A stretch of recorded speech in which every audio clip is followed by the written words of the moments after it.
proud supporter of Kern County's future NFL stars. Honda has the highest fuel economy average of any car maker in America. Honey, are you going to do that yard work today? I'm looking up all the places I need to go. Next Saturday, I'll go and get the stuff. Locally owned and operated, Volvo Rents has everything you need for that weekend home improvement project. Our friendly and knowledgeable staff will guide you through our vast assortment of tools, supplies, and rental equipment. From concrete or masonry mix, mixers or finishing tools, to lawn equipment and landscaping supplies and more. At Volvo Rents, we deliver more care in every rental. I got you everything you need at Volvo Rents. Here's some gloves. Bye.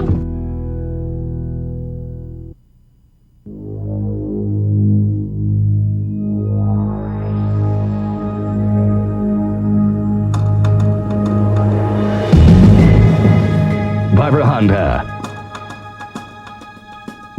Volvo Rents construction equipment. 1061 Grab Radio. 98.5 The Fox.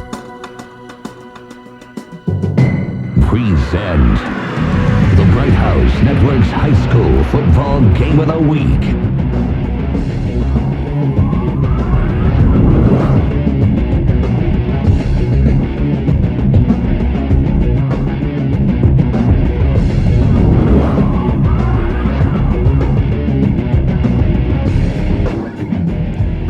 Good evening, everyone. Hello, Kern County. This is Vance Palm alongside Paul Press. We'll get to Brian Adams in just a moment. We are way out on the west side at Stockdale High School, where the Mustangs will be hosting the Big Blue Crew of Bakersfield High School. Paul Press, a couple of big stories that will unfold tonight, none bigger than the fact that when this game is over tonight, one team here is going to be 0-2. And I know a lot of coaches and a lot of fans and family and friends will always say, hey, league hasn't started, this and that, this and that. Nobody of this stature likes to go down 0-2, but it's going to happen tonight. It's kind of a who's who of who's out here tonight watching this game. There's a lot of big games around the area, but this is a big one. First and foremost, Paul Press, your thoughts on the bigness of this game? It's a big one. Just think about it. Less than 24 months ago, Stockdale Mustangs were 12-0, playing for a Valley Championship. Good thing is, a lot of those kids that played less than 24 months ago for that Valley Championship are now seniors. They definitely don't want to go down 0-2. I was here at practice Wednesday talking to my good buddy, Coach Boyd. He was upbeat and positive as long as the players were. They were even singing happy birthday to one of the new players here at Stockdale. These guys are relaxed. They're going to come out and give it the Mustang pride. They'll do a great job. This is a big game. Let's get specific. Before we go to Brian and his drillers, let's talk about you and your Mustangs. You have coached here. Let's talk about Stockdale High specifically, some of the players, some of the names. What needs to happen tonight, Paul? Weber and Armstrong is going to have a good game. The new spread offense with Coach Longsinger brings in, they're going to have to spread out that BHS driller defense and make it a one-on-one game and see if Armstrong, Shanahan, and Weber can step up with Sinjo holding it down in the middle. Those are the four seniors that I had an opportunity to coach when they were sophomores. You get Shanahan and Weber one-on-one with some of the defensive backs of BHS, it could be a good game for Stockdale. I had a chance Wednesday night to go downtown Bakersfield, watch the drillers practice. They seem loose. Yeah, they lost to Sacramento, but that's a highly ranked team in the state. I will now turn it over to Brian Adams in that north end zone location where that black Mustang crew just came out. Brian Adams, your thoughts on these Bakersfield drillers? How did that loss affect them? Give us your word, Brian. Well, Vance, one of the things that they have is a loss against Grant, who is a highly respected team in the state. You're out of town, you give up 7 on the road, you say, okay, we lost by 7, we bounce back. But the thing I like about Gola is he's always upbeat and he's positive. Last year was the same way. They had some losses, but he stayed positive, believed in his team. He believes in them again this year, and he has good reason to, as he has Philip Thomas and Justin Cheadle, 2 of the best players in the area. But it's not going to be them tonight. I think the key is the running game. If they can get Philip Thomas going like they did in the Valley game the last time we saw the drillers, they can be tough to stop. I think you have to force them offensively to pass the ball where Odriaki and Van Horn have to make some plays to keep the defense honest. From a defensive aspect for the drillers, they have to come with those outside linebackers. As Paul and I got a chance to talk to Coach Gola, those outside linebackers will control the game for the drillers against the run. If they're successful, the drillers can make it tough for the Mustangs in this big game tonight. Well, Brian, thank you. Paul Press, final words. There are a lot of big games around the city tonight. We'll talk about some of the implications of those games and the mindset of a preseason. But one final word on your thoughts about tonight. Who's going to win this game doing what? Well, it's so close to call. I tell you, BHS got to control the ball. I asked Coach Boyd, what do you need to do? They both head coaches said control the ball. both these premier teams do not want to start off 0-2. That's the final word. That's Paul Press. I'm Vance Palm. Thank you, Brian Adams. When we come back, the kickoff of Week 2, Bright House Network's exclusive coverage of high school football game of the week. This is a big, big, big one, and there's going to be a full moon come over the mountains tonight to remind us of that. Back with the kickoff in just a moment.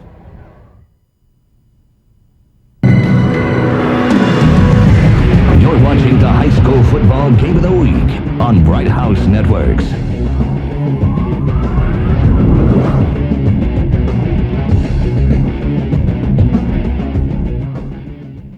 Tired of paying extra to call your friends across town? Introducing a new calling plan from Bright House Network's digital phone. It's called Unlimited California because it's the first local home phone service where, for one low price, you can call anytime, anywhere in California. So now, calling across the state is the same as calling across the street. Plus, great calling features are included. If you spend more than $30 a month on home phone service, check out Unlimited California. Phone service on your terms, not the phone company's. The Sheriff's Activities League invites you to their country concert in Wasco Saturday, September 9th at Barker Park. Gates open at 5, concert starts at 6. Tickets are $20 for general admission. See Victor Sands performing for the first time in his hometown. Rick Russell with Josh Graham, former members of the Smokin' Armadillos, in their first appearance as a duo. Rick Reno Stevens, J.D. Hardy, and Lillian Lopez. Come support the Sheriff's Activities League in Wasco. For ticket information, call 868-1501.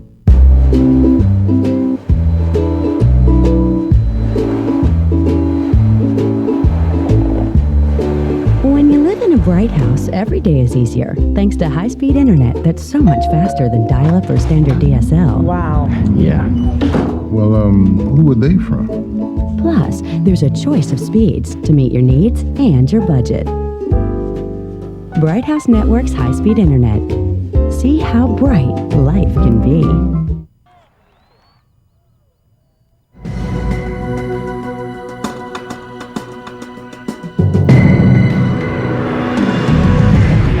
Watching the high school football game of the week on Bright House Networks.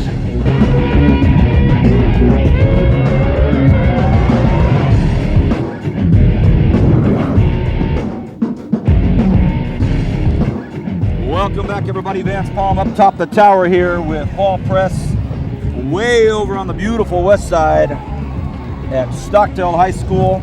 The proud recipient of the talents of David Carr, #1 draft pick in the NFL 2002, and quite possibly one of the most beautiful nights you could ever call a football game, Paul, with the sunset behind us. And I know we got a big full moon coming above us. Look at that shot, everybody. This is a vintage Friday night football game here in Kern County, week 2 of the high school football game of the week here on Bright House Networks. A lot of big games going on around the city. We'll talk about those as the evening unfolds. We'll try to prognosticate as well as we can about what we think is going to happen, but what we know is going to happen is one whale of a football game here. I am joined, as always, up on top here of the Stockdale perch anyway, with my good buddy Paul Press, Vice President of the Bakersfield Blitz and color commentator extraordinaire for Bright House Networks. Paul, you've been digging. You were here Wednesday night. I was over at BHS Wednesday night. We've got a lot of notes to compare, and Brian's been scouring the sidelines before we go. Your thoughts tonight on the first possessions of each team? Well, Stockdale obviously is going to do some ball control, even though they're running a spread offense with new offensive coordinator Dave Longsinger, former East High head coach. Now, let's not forget, Longsinger was the quarterback coach for David Carr and the quarterback coach for Brady Batten, who went on and had a great Pac-10 career at Arizona. So they've got a young quarterback here at Stockdale. He's going to have to control the ball, much like the philosophy of BC Renegades this year with young Danny Hoff as the quarterback. Don't make mistakes. Let your team do it for you. Paul Press, thank you. Brian Adams, I'd like to hear your thoughts on the first possession here, the importance of it from the standpoint of the Bakersfield Driller offensive unit. Brian Adams. Well, Vance, I think one thing that they're going to have to establish for the offensive unit for the Drillers is that you can control the line of scrimmage with your All-American lineman and your All-American quarterback, Philip Thomas, and just ground the game out. I think if it gets into a passing game, it plays into the favor of the Stockdale Mustangs. Thank you, Brian. Thank you, Paul. We're ready to kick this baby off. What a beautiful night. early September 2006, Friday night, week 2 in high school football. There is a plethora of big names roaming both sideline stands and the concession stands. Very big football game out here at Stockdale High tonight. We're about to kick this off, and I'd like to remind all of our Bright House Network's viewers that you're going to hear the public address announcer all night long because his speaker is, when I say above us, I mean literally right above us. So just get ready for a second or third voice from the call. Vance Palm alongside Paul Press. We are ready to go. Yeah. And the energy level is awfully high. That goes without saying. But, hey, this rivalry's only been born for about 4 years now. So here we go. Stockdale will kick off, and it will be taken at the 5-yard line by Vince Van Horn. Vince Van Horn going to the right side. Cuts up. Vince Van Horn has all the room he needs. Can he make one more move? He does. Oh, and he's tripped up. Whoa, by Justin Thatcher. Man, oh, man, oh, man. Man, Vince Van Horn, he had one more. It looked like he moved a little bit too much there. Made a little too many head moves with that head fake there. But Vince, only a junior, and we'll touch on it later. His father being Rick Van Horn, former partner of mine with the Bakersfield Blitz and head coach there and head coach Liberty and East High and everywhere else. Probably Mr. High School football in the last decade here in Kern County. But here we go with BHS. Let's see what they have. First play from line of scrimmage. It's a dandy. Look at this, everybody. Caxton Moore. Moore breaks 1 tackle, breaks 2 tackles, cuts back. Wow. Little flag here at the end of the play. A little unnecessary roughness. It's going to get ugly awfully quick here. Wowee. Well, Emmanuel Ojeriaki for the BHS squad gets in a bit of a tangle there. So early on, and I mean early on, it's been BHS on the ground with their quick speed and some upfield blocking, Paul, that if that's the story of the night for BHS, upfield blocking, wow. Yeah, you know, and last week that was a hard time that Stockdale had. They weren't doing too well on their tackling. You know, Ward, I had it. They missed a lot of tackles last week versus East High. And we saw a little bit of missed tackling right there. BHS comes out and shows their running form from last year's Valley Championship. Maybe a little different number carrying the ball, but once again, BHS steps up and starts running the ball.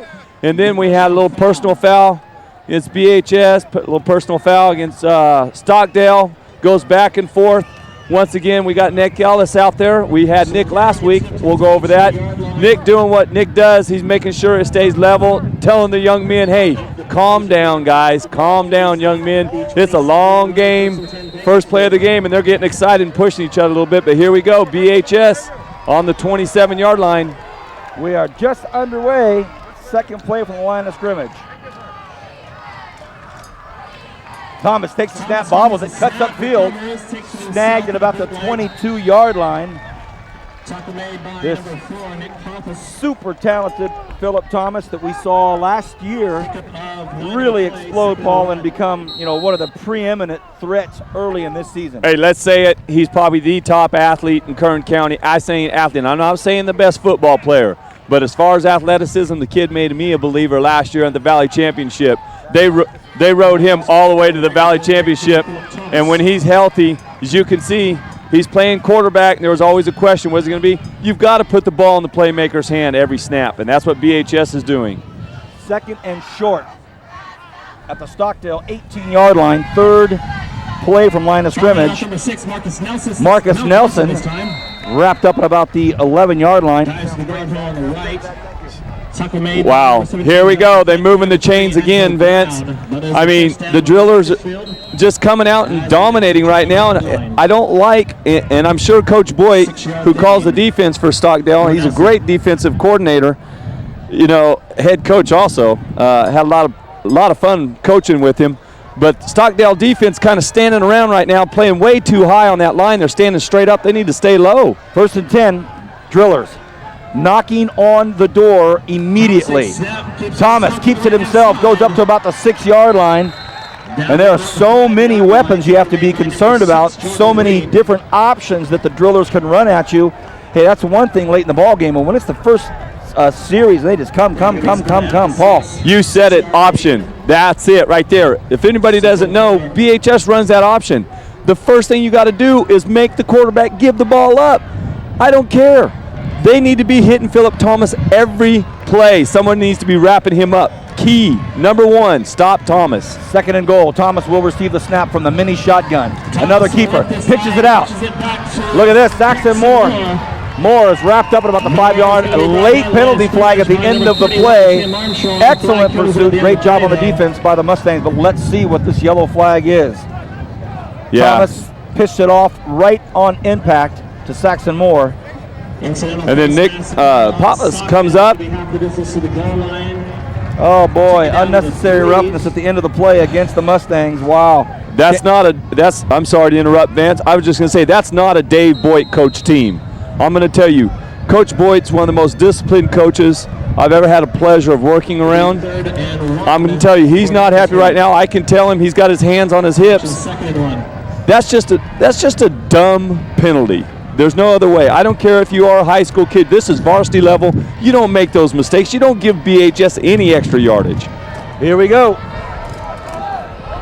3rd and 1. The whistle blows. It seems that there's going to be a timeout by head coach Paul Gola for the Bakersfield Driller High School squad. Let's go down to Brian Adams. Brian, I hope you can hear me down there. My first time to sit it down during the game. Hope we're hooked up audibly. Brian, your first impressions of this Big Blue wrecking crew? Vance, one thing I like what the Drillers are doing is they're going with the strength. And their strength is running the ball. And right now, like Paul said, when you're turning that option play, especially Philip Thomas, you have to get the ball out of his hand. And it starts first with that good fake and that dive back. The back's diving in, he's not getting it. There's nobody hitting Philip, they pitch it out. And you see right there, like you said, Paul, there's a late hit. You just can't do those things against the Drillers because you give them too many opportunities, and they will take advantage of it. We saw last year in that Super Section Championship.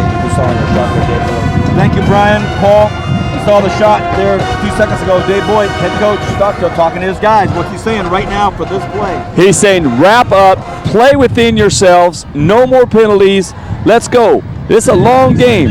Dave Boyd's not going to hit the panic button. He knows what he's doing. He's been in big games before.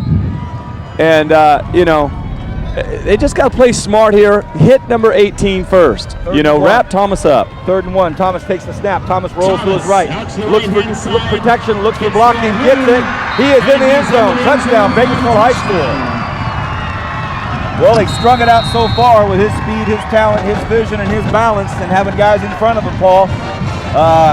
That was not a walk in the park, but a nice stroll in. Yeah, I'm telling you, he's so athletic. I mean, what a weapon. And here we go, as we see it, Volvo Rinse replay, he takes it outside. It was a pure quarterback keeper all the way. If you notice, as soon as he got that ball, Vance, he didn't fake the dive handoff. He got behind his fullbacks there and his tailback, took it around. Extra point goes up. Oh!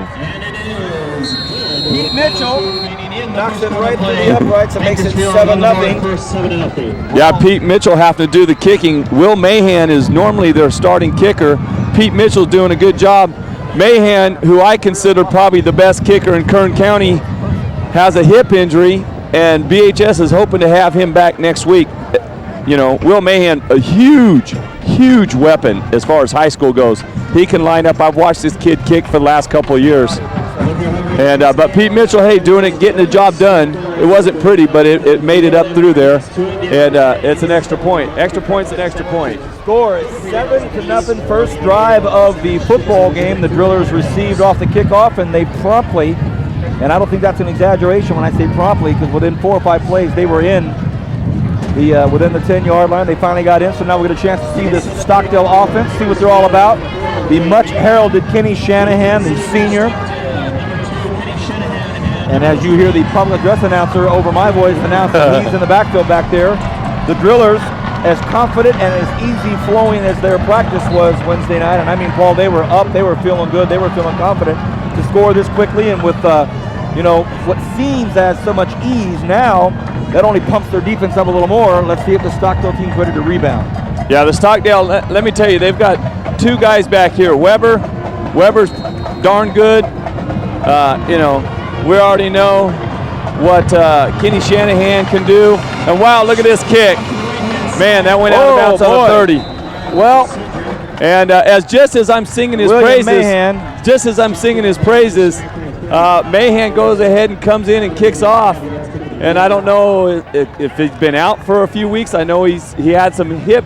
Rumor has he had a hip thing going. I don't know. That's very uncharacteristic of him. I'm sure he's upset. He's a darn good kicker, and what do you say? Things happen. Well, the Drillers had a procedure penalty against them, so 5 or less yards. So yeah. As Stockdale takes over, they couldn't have asked for better field position. It was basically given to him on a bad kick and a 5-yard penalty against the Drillers. So here comes Brian Anderson, the QB for the Mustangs. He's got Kenny Shanahan out to the right. First snap. Oh boy. Edward Weber with the handoff. He gets -2 yards. He is hit immediately by the big fella, Stephen Gelmini, and Stephen Gelmini is joined up on that front line up there by the much heralded Justin Cheadle. Big J Cheadle, man. Yeah, he's. I've had to coach hoop against that cat. It's great to watch him, but it's not fun to coach against him. 2nd and 12. First play from line of scrimmage. The Mustangs lose 2 yards. Anderson from the shotgun with the hard count, and I think he got some of those Drillers encroached. Yeah. Very heads-up play by this QB Anderson to get these Drillers a little edgy. Yeah, young Anderson, Brian Anderson, I call him young because I had a chance to work with him a little bit during spring ball when I was here at Stockdale. Very smart young man, very, very smart. I enjoyed spending a little bit of time that I did get to spend with him and talking about football and going through some drills with him. It's nice to see him back playing for Stockdale. He took last season off. Another hard count by Anderson. Anderson drops back, flings it out to the right side. It is caught out there. That is a nice 14-yard pass, and it's received out there by Tim Armstrong. Brian Adams, you and I had our usual midfield pregame chat. You mentioned to me about a talented young player by the name of Tim Armstrong. Your words, your thoughts. Well, Vance, one thing you're talking about with Tim Armstrong, talking about a cerebral player. He's going to use his head, runs crisp routes. What I like about him, he attacks the ball when he goes to catch. He's going to be securing the catch. And he can make some big plays in that receiver spot. And he's just a great kid to be around, as Paul can attest. First down, 10 to go here at midfield. Shanahan with his first carry of the ball game. Breaks one tackle. Shanahan bulldozes his way up to about the 40-yard line. And Paul, we know that a big key to this success tonight for the Stockdale Mustangs, not just stop the Drillers, but they need to generate some ground game themselves. That's the young guy to do it with. Yeah. You see him and Ferguson, number 7, John a little bit, Austin Ferguson, and Kenny Shanahan. They've been battling each other for 3 years now on the varsity level. So they're going to go at it each other. They both play linebacker. They're both big hitters, physical young men. That's a great call, Paul. Edward Weber gets about 7 yards, a nice carry, and the Mustangs have to be very pleased with things right now. Sure. As far as a quick answer to this Driller defense. Yeah, to go back to number 31, Timmy Armstrong, and you see Stockdale here coming out and quick, so I'll make it real quick.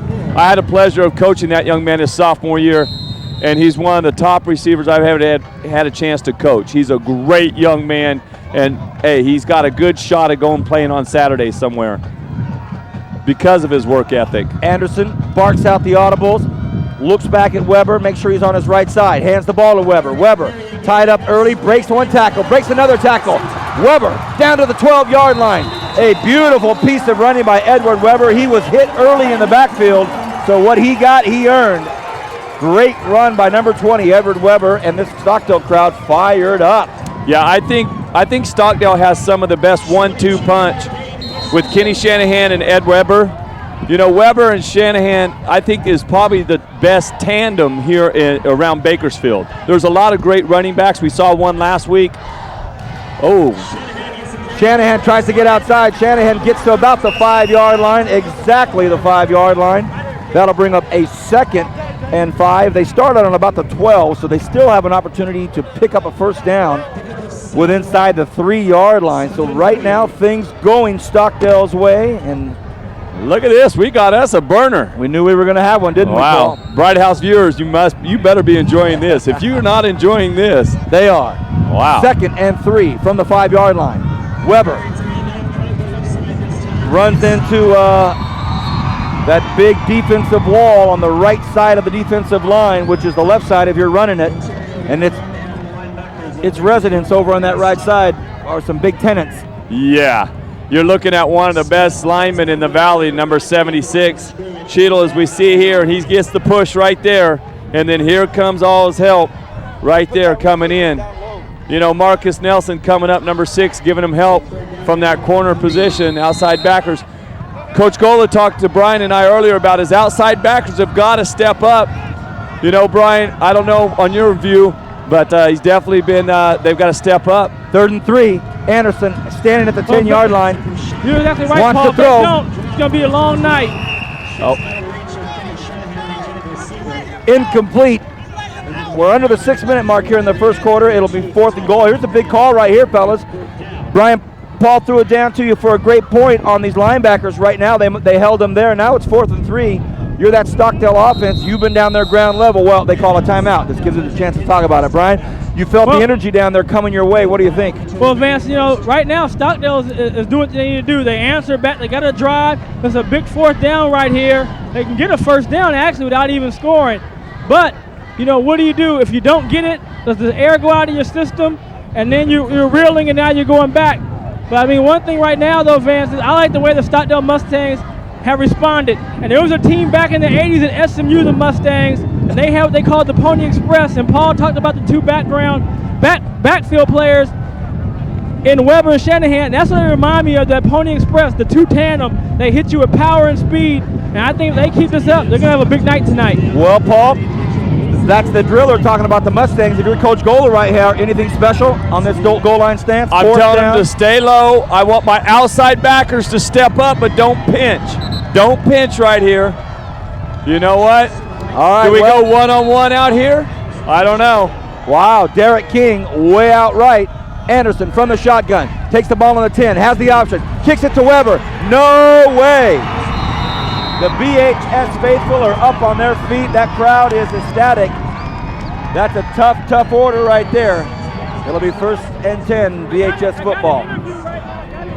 Well, that gives us an opportunity to send it down to Brian Adams. Brian, this BHS defense really shut down Weber. You have a very special guest we would never shut down, Brian Adams. Well, I have a very special guest with me, my coach and one of the guys that helped me get to my next level when I got to UCLA. That's Rick Van Horn, and we have here his book. I'm going to let you tell you a little bit about it.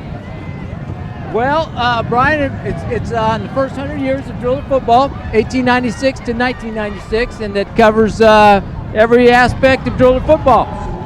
And these guys out here are continuing the traditions. We see them right now holding a big 4th down. Big 4th down right there, holding Stockdale.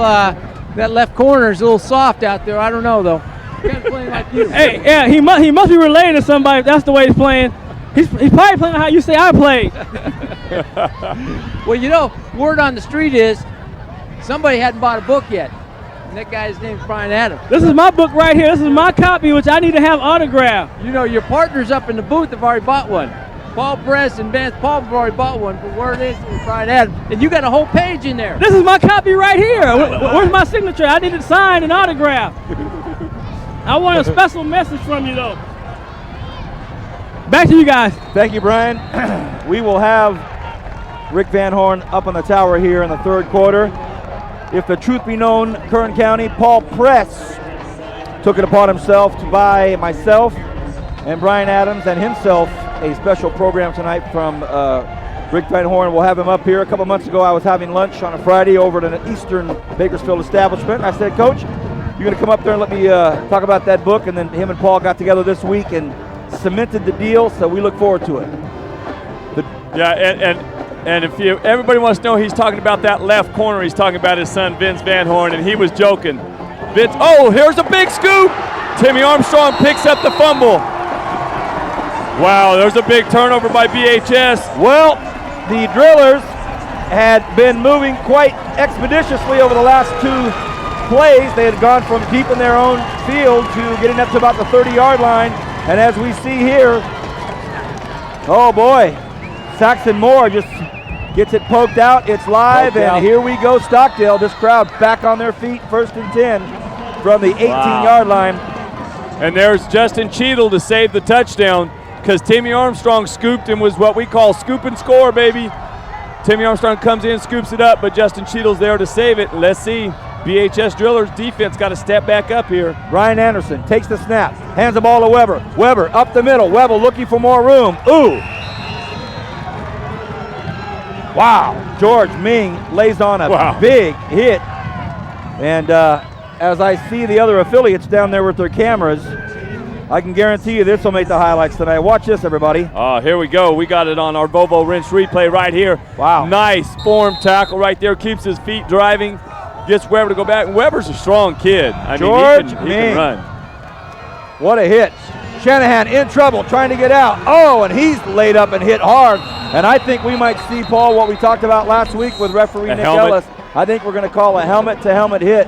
Great call, Vance. And you're right on top of it. And that's exactly it. They stood Kenny Shanahan up. You cannot come in, I don't care, high school, even college, even the pros. You know, I see that happen to one of our blitz players. I'm all over those refs saying, here we go, Paul. Watch this, everybody. Right here. He gets stood up. Everything's good.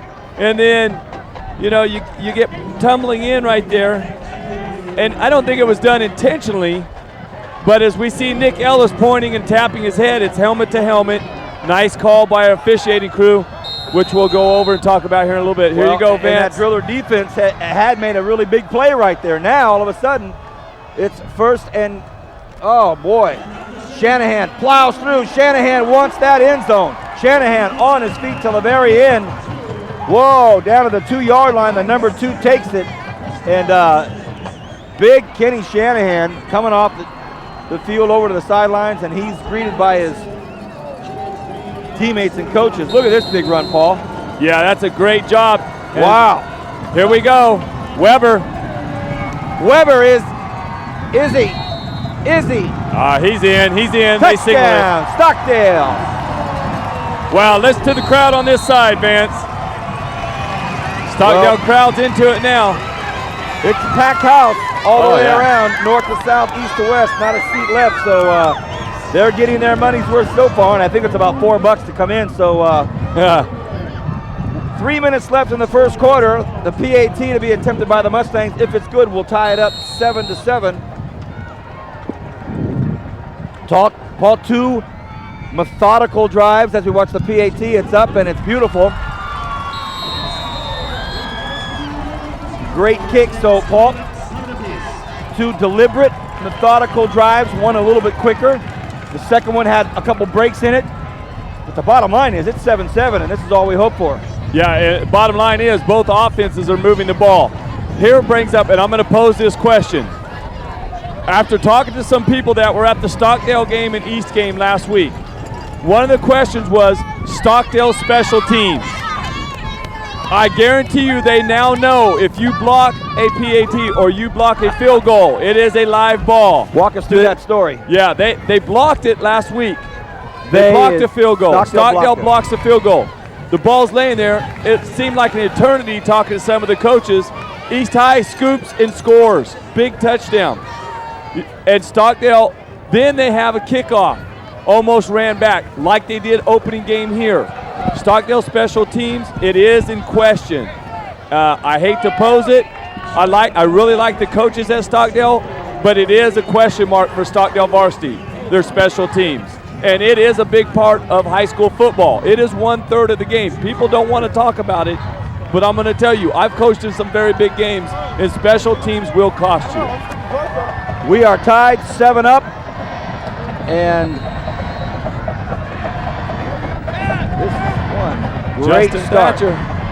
Well, it's kind of a 9-iron pitch, and it's taken by Saxon Moore, so one of their dangerous players. Again, gets a lot of room, puts a nice move on. Saxon Moore stops at about the 45-yard line. Saxon Moore is called out at the 45-yard line. His foot stepped out of bounds. So once again, I just said special teams. Luckily, he barely stepped out of bounds right in front of us. Vance, man, I hate to say I told you so. Brian, what did he step out of bounds? Brian Adams, you have a shot down there? Paul, I was blocked off on the sidelines. I was by Kenny Shanahan, but it looked like he did get up. Whether actually may have touched the line a little bit, But I tell you, talking about Saxon Moore, his brother was Seth Moore from last year because of a tradition of football, but he's the fastest kid on this field probably tonight, raw speed. So when you talk about special team play, Paul, they have to really be on top of it on returns. We've seen 2 huge returns so far, Van Horn and Saxon making plays. Saxon Moore did step out. We saw an excellent shot from our Bright House Networks production crew. They were all on it. Great call by the refs, but they are already just like that in Mustangs territory. Now Thomas looks to throw. Thomas will not throw. Thomas cuts up the seam of the football field. Thomas.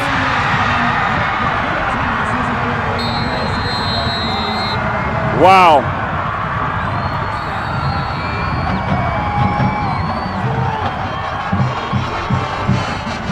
Well, Paul, you and I knew Thomas was never tossing that football. No, not when you think about it. Here we go. Look at it. He kind of holds it high. He wasn't going to throw that. And right here, he hits the seam, and there's downfield blocking, and he's gone at that point. You're not going to catch Philip Thomas from behind. Hey, I've never seen a Valley Championship one. They didn't even attempt to pass last year. Remember that. Well, they called a pass play last year in the Valley Championship, and Thomas waved it off and ran it for like 40 yards. So yeah. We're under 3 minutes here in the first quarter. The Drillers were scored on by the Mustangs, and pow, pow. They are right back to score. Great hands by Philip Thomas, who holds the low snap, holds it up, and it is put through by Peter Mitchell. BHS 14, Stockdale 7. Put on your slippers. Yeah. The wind's out tonight. Sit back, relax, and get ready for a great football game. This is going to be a fun one. I can tell you right now, though, as everybody's sitting on this sideline, there's a lot of people here. Bright House viewers, I'm telling you, the stands are packed on both sides. People are standing. Look at that. They're standing all the way around the football field. I don't know if we can get a shot of that. But, man, if you get a shot all the way around the fence, people are standing on both sides. It's packed in here. Hey, Stockdale is not going to lay down. It's 14-7. They get the ball back here. Ball control. They go down, burn some clock up, and score again, and then they're right back in it. I mean, it's a one-touchdown game, although BHS is impressive. 14-7, BHS has just scored. They'll kick off. The dangerous runners of Edward Weber and Kenny Shanahan for the Stockdale Mustangs will be receiving.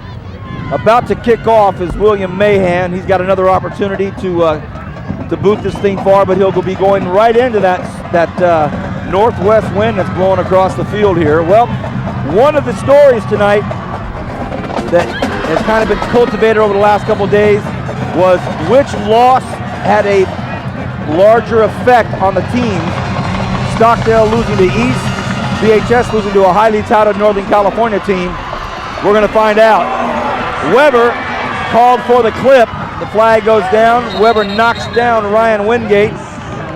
And Shanahan's beautiful return up to about the 46-yard line will come back a bit, but good sign for the offensive special teams, other than the fact that there was an obvious clip, which I hope doesn't sound too contradictory, but everybody else did a pretty nice job here. And, well. Yeah, as we see it right there, if you can read his name, and BHS players have the name on the back of their jersey, if you can read his name, don't touch him.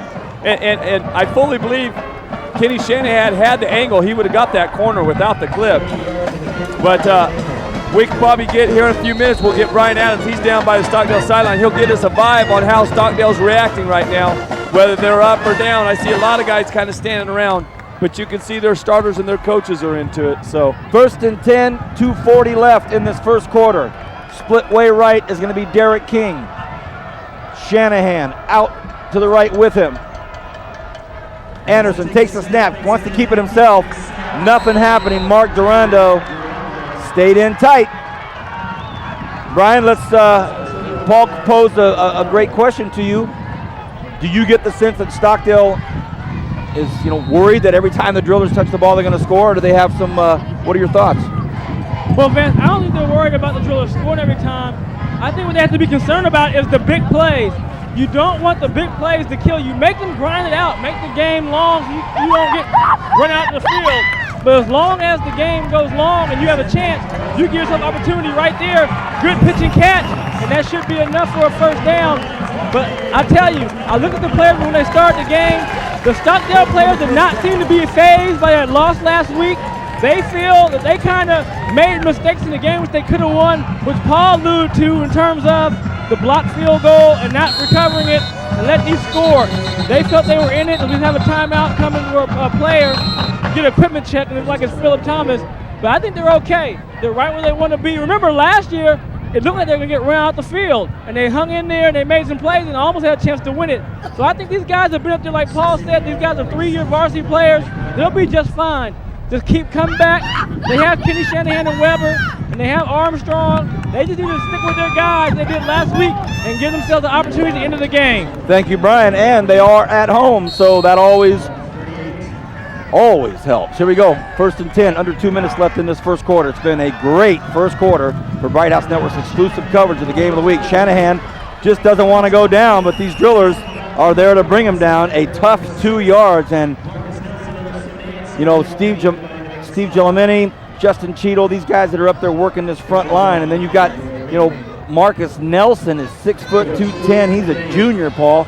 There's, you know, tough goings if you want to do it on the road all night. Yeah, I like what Stockdale did the play before, using their big tight end. He's a pretty impressive kid. 6'4", 215-pound tight end, number 11, Tyler Cottrell. I would like to see him, Stockdale use him a little bit more.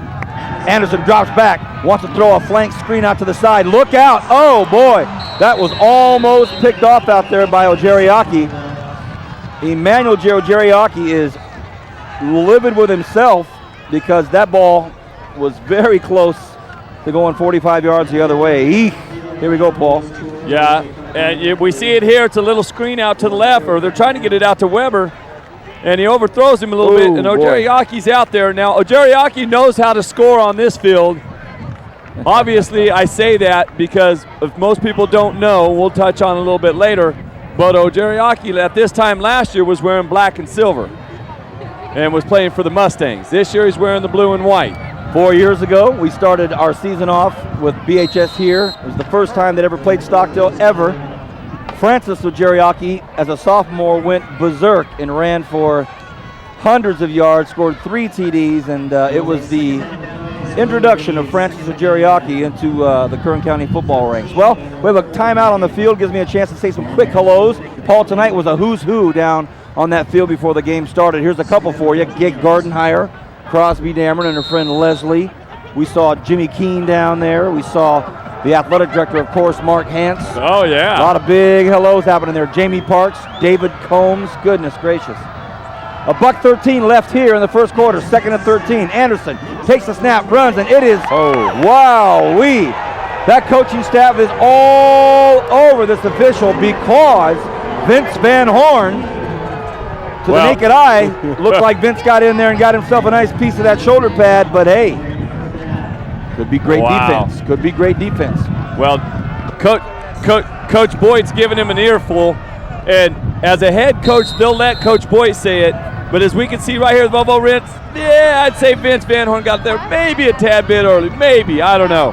Brian, make sure we have Rick's take on that. Goodness gracious.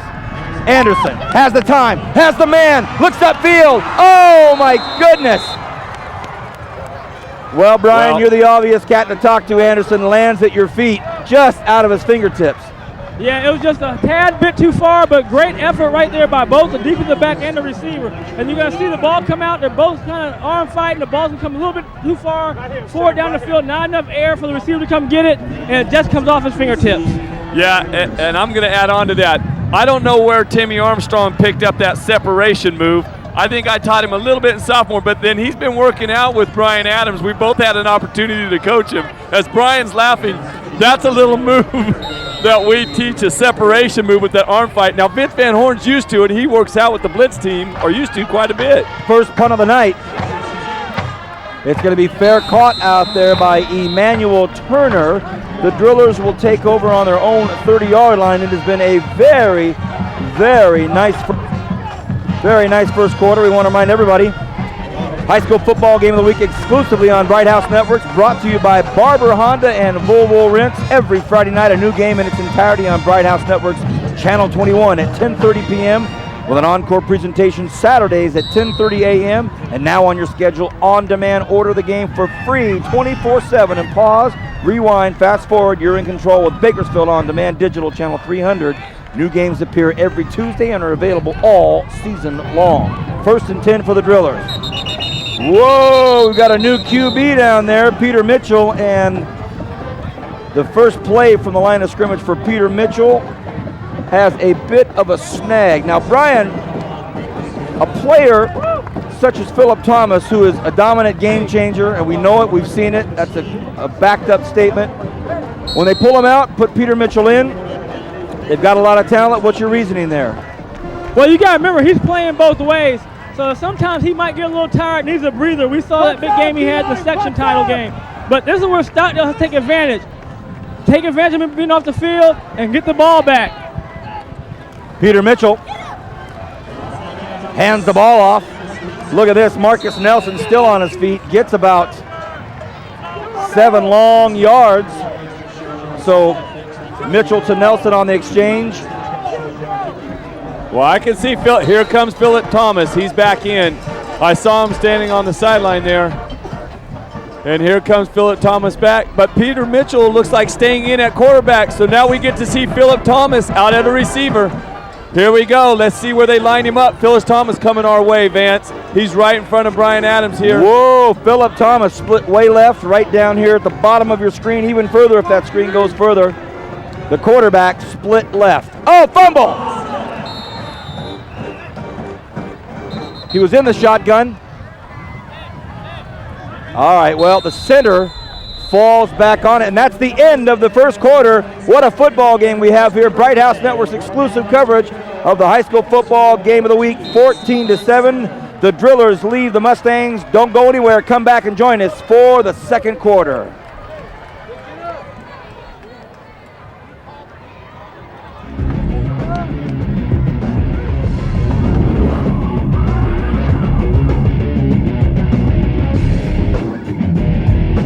Honey, are you going to do that yard work today? I'm looking up all the places I need to go. Next Saturday, I'll go and get the stuff.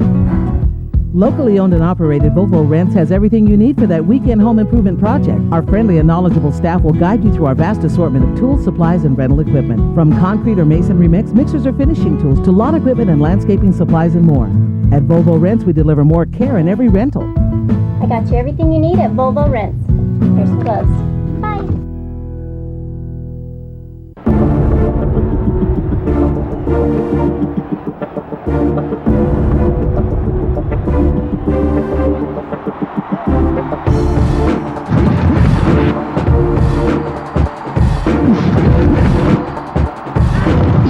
Honda is a proud supporter of Kern County's future NFL stars. Honda has the highest fuel economy average of any car maker in America.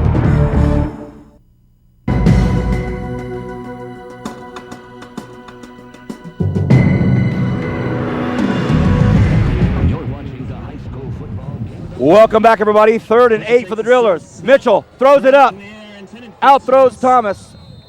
Philip Thomas was his design target down the right side, so Mitchell hurls it up, and that will bring up a 4th and 8. So Stockdale holds the Drillers with an experiment of sorts from Paul Gola, putting the quarterback out on the right side.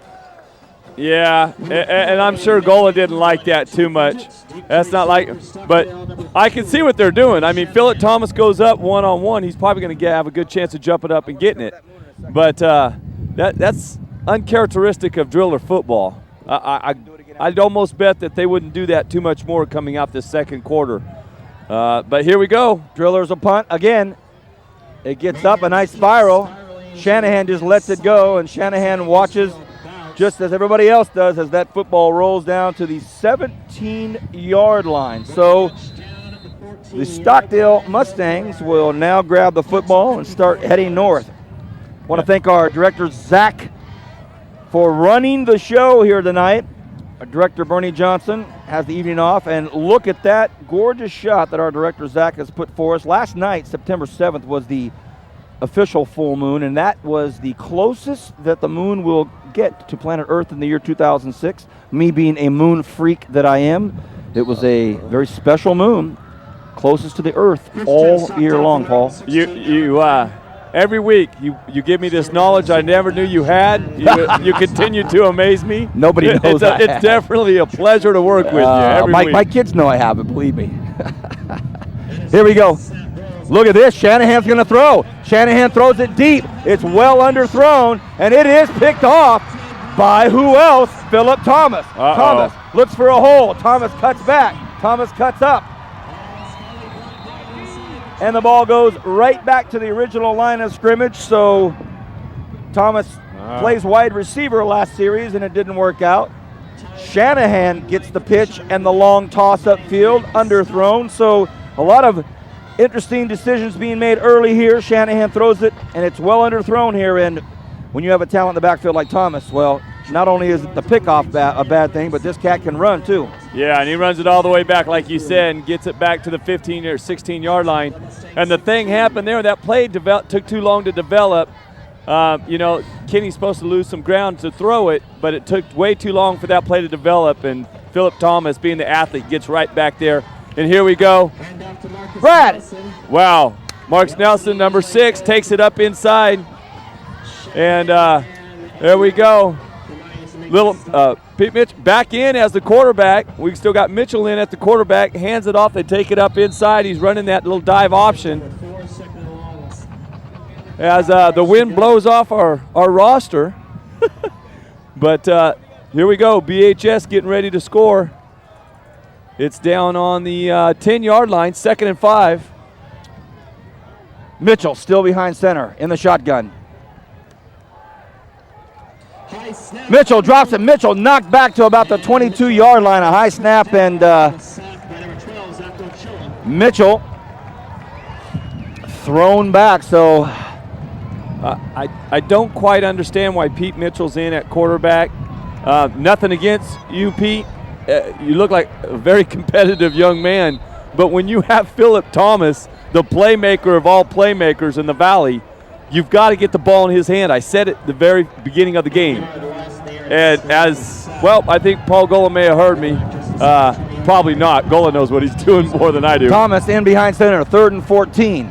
Thomas barks out the order, goes for the hard count, doesn't get it. Thomas in trouble himself. Thomas breaks away. Thomas thrown for a loss.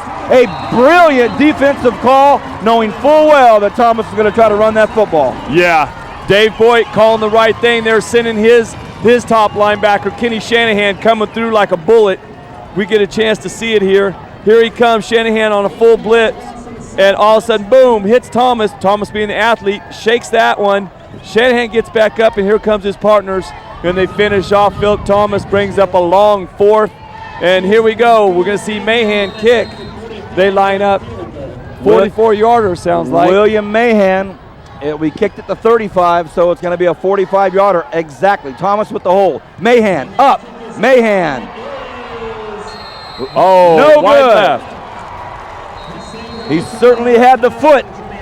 Yeah, he is a weapon, and he hasn't kicked the last 2 or 3 weeks. So, he had the distance. This little wide left. And a great shot by our camera crew there. Thank you, fellas.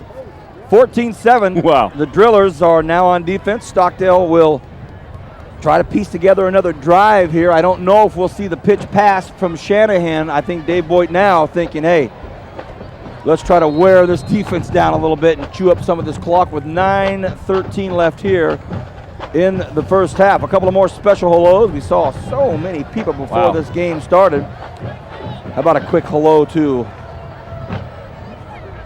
Greg Kerr and all the boys down there from the local affiliates. Yeah. Look at this. A big run by Weber. Weber still on his foot, still on his feet. Well, you had it right, actually. Because he was spinning, he was on one foot. That's what I saw. He hopped a couple times there. You were right. Sure didn't sound very good. No. But you were absolutely right. As we see right here in this Bobo Ritz, he spins right here, and that's where you get the 1 foot. He's hopping through there and on that foot. And he's going, and he brings up a first down. They did get a first down. Well, fortunately, Jim Lampley will never see this, so I'll never have my my pronunciation corrected. Shanahan right up the gut. Shanahan still moves those feet ahead. He is an exciting runner to watch. He's not a slasher. But, man, when he gets that power and that legs going, Brian, your field level, as always, checking this out from, the perspective that so many people want to see it from. What do you think of Shanahan's running? Well, I like his style. He's quick in the hole. He makes one move and he gets going up the field and he runs with power. But I like the way they're getting back to that running game. And look at the pace now they're getting their offense on. Right. They got the big guys breathing hard now. Now a little bit of a stumble, but they had a little chance right there. But I like how they're getting the game moving. That'll bring up Cheadle's going both ways, Vance, so you want to kind of wear him down. Well, Brian, we must have been sending messages back and forth because I was just about to say, hey, how long can Justin Cheadle keep pounding on these guys? Because believe me, he is pounding on these guys. Make no mistake about it. When Justin Cheadle wants to get inside that backfield, he's going to do it. But how long can he go? They pull him out on a 3rd and 9, expecting a pass from Anderson. Anderson looks. Anderson out to the wing. Incomplete, and that'll bring up a 4th down. So not much happening on that. No, they had the right thing there. They had a 3rd and 8, and Timmy Armstrong runs an out at 9 yards, exactly where he's supposed to run it. Too much pressure from the BHS drillers coming up. Couldn't get the ball out cleanly. Anderson trying to get it out to him, just couldn't get it. And here we go. They better cover this. They better cover. That's all I can say. They're coming hard, and it is blocked. Look at this. Oh, my goodness. The punt is blocked by Austin Ferguson. Paul, you mentioned this senior player who's been at it for so long. He makes a big, big block, and it is recovered by, of all people, Lorenz Smith. Paul, you talked about the special teams here, and, hey, it is a major part of the football game. Yeah, I had a conversation with some of the coaching staff at Stockdale, and I said, hey, and they expressed their concern, and they felt pretty confident they had worked on it and got it all ironed out. But this is a 3 special teams plays now that's given BHS great field position. Thomas, 2 backs behind him. Will hand it off, and he does. Saxon Moore. Oh boy, he's finally hit pretty hard up at about the 25-yard line, but Saxon Moore, whoo! He is a speedy guy. Brian talked about his speed, Paul, but I mean, a lot of times you consider speed just outside of the pocket, outside of the hole, out on the wings. He's speedy right in between the tackles. Yeah, Colin Ellis, number 74 for BHS, 6'4", 260, doing a good job. I got to give the big guy some love down there. Here we go, 2nd and 4. A lot of love right now for this BHS offense. Thomas, again, hands the ball off. Wrapped up immediately, not getting much out of there, but Marcus Nelson maybe gets a couple. Clock's still ticking here, so this 2nd quarter has gone a lot quicker than that 1st quarter. And Paul, the 2nd quarter is moving so quickly. Goodness gracious, we haven't even gone over predictions. This game is rolling along. Yeah. Bakersfield, California enjoyed a dynamic and monumental first week with all of their coverage. All the boys on the affiliates doing an excellent job with their recaps. Looks like Thomas could be keeping this one. That's what Brian Adams says. He keeps it just like Brian talks about, and he gets outside, and he runs right past Brian. Oh, and he ducks the shoulder, knocks the helmet back on Tim Armstrong. Armstrong took one right in the chin. What a run. Brian, you call the quarterback keeper, and not only did he do it, he ran it right past you. We're running the replay. Why don't you give it to us, Brian? Well, Vance, this is the same play we saw him run last year in the Central Section Championship. He's going to take a couple steps back. He gets the lead blocker. He's going to follow his blocker. Then he's just all athlete. He's going to make a guy miss. Pops on the outside. Going to run hard into the end zone. He's going to meet up with Tim, and he's going to win the end zone, the Volvo replay. Bam. Oh, boy. That is what I call a strong finish. And just like that.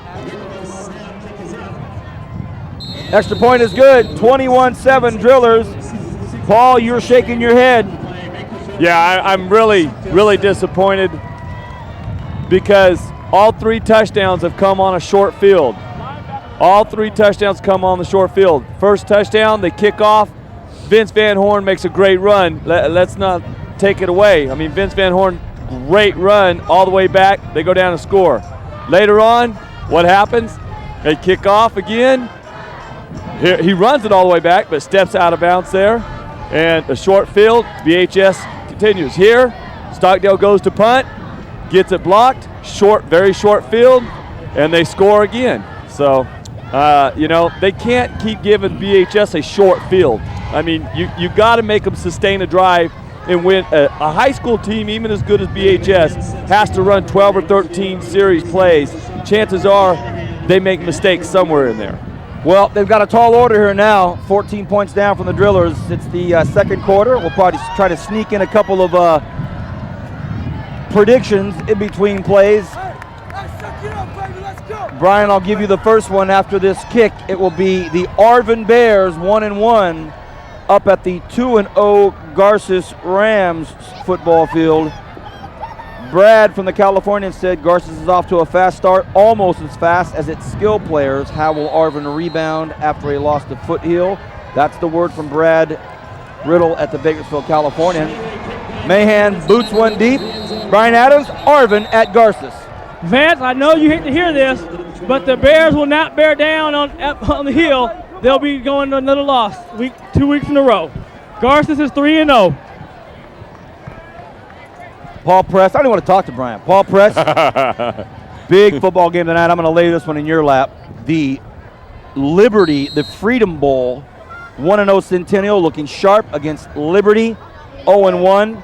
They had a tough game up there against Clovis West. Big football game after this play. I'd like your thoughts. Brad at the Californian says Liberty 24-21. The handoff. Weber cuts back. He's got room. Upfield blocking. Weber's got the speed. Nice run right there. Weber brought out at the 41-yard line. So a nice run by Weber. Paul Press, big game tonight, the Freedom Bowl, Centennial at Liberty. Yeah, I think Brad might have it correct. I don't know if it's going to be 21-24. I'm thinking more maybe 17-14. I think it's going to be a little closer than that. But I do think Liberty might pull it off. That's a close one. I'm happy to see Coach Nixon getting the Golden Hawks back to playing like they're used to. Shanahan drugged down from behind by Mark Durando. Mark Durando is continuing to impress us tonight. The 5'11", 185-pound linebacker. What a fine job he's doing. Brian, let me send this one down to you. Whoa, North at East. California has a 40-10 victory for East High School. After this play, Brian, North 0-1 at East 1-0. Second 11. Shanahan got drugged down last play. This play is thrown and caught. A nice catch out there by Derek King. He pulls it down. There's some laundry on the field. Intentional foul, roughing the quarterback. Wow. A big play for the Mustangs. Let's hear your big prediction, Brian. North at East. Well, Vance, I feel I'm going to be 2-0 after this one. Whoa. So I'm going with East High Blaze. Whoa. The Smith boys, Smith and Smith, one on offense, one on defense, and the Blades are 2-0. Brian Adams, prognosticator extraordinaire, however, goes against my Bears, and I really didn't mean that to rhyme, but it was a good one. 1st and 10. The Mustangs are in Driller territory. Vibrations going strong here. Shanahan cuts up the middle and drops his shoulder in a big hit. He lays down on that Driller who's just popping back up. And whoa, that was Steven Gellamini, and he just got pounded by this. Watch this one, Paul. Yeah, Kenny Shanahan, he hits the weight room. This is one strong running back. Didn't quite see it on that, but what a hit. Yeah. Trust us, we had a bird's eye view, and he lowered his shoulder. Here he comes again. Shanahan loving the action. The more they hand him the ball, the more this young man will work. He keeps going and going. You know, he reminds me, not that he's an NFL running back, but if you notice NFL running backs, it takes him 15 carries to really get lathered up, so to speak, and get going. Kenny's the same way. The more you hit him, the more he likes it. Wow. Well, it's 3rd and 1, 4.5 left in this first half. Will Shanahan get it again? The fake. It's going to be Anderson on a keeper. He runs into a brick wall, but I think he might have had enough. The whistle blew. That will not be a fumble. That's first down. That was a nice play call, well executed, and he got the very last centimeter he needed. And that's all he got until Cheadle and the boys came in to get him. Yeah, that's a first down. They nice run. With this much time, 4 minutes left, they sustain that. Well, they're going to give him a measurement. All right, well, perfect. That gives me a chance to give one to you, Paul Press. Let's go with the Fresno squad. 0-1, right over here in the center of the city now, West High School. Brad at the Californian says West up 42-7. Hopefully Fresno scores 7. Wow.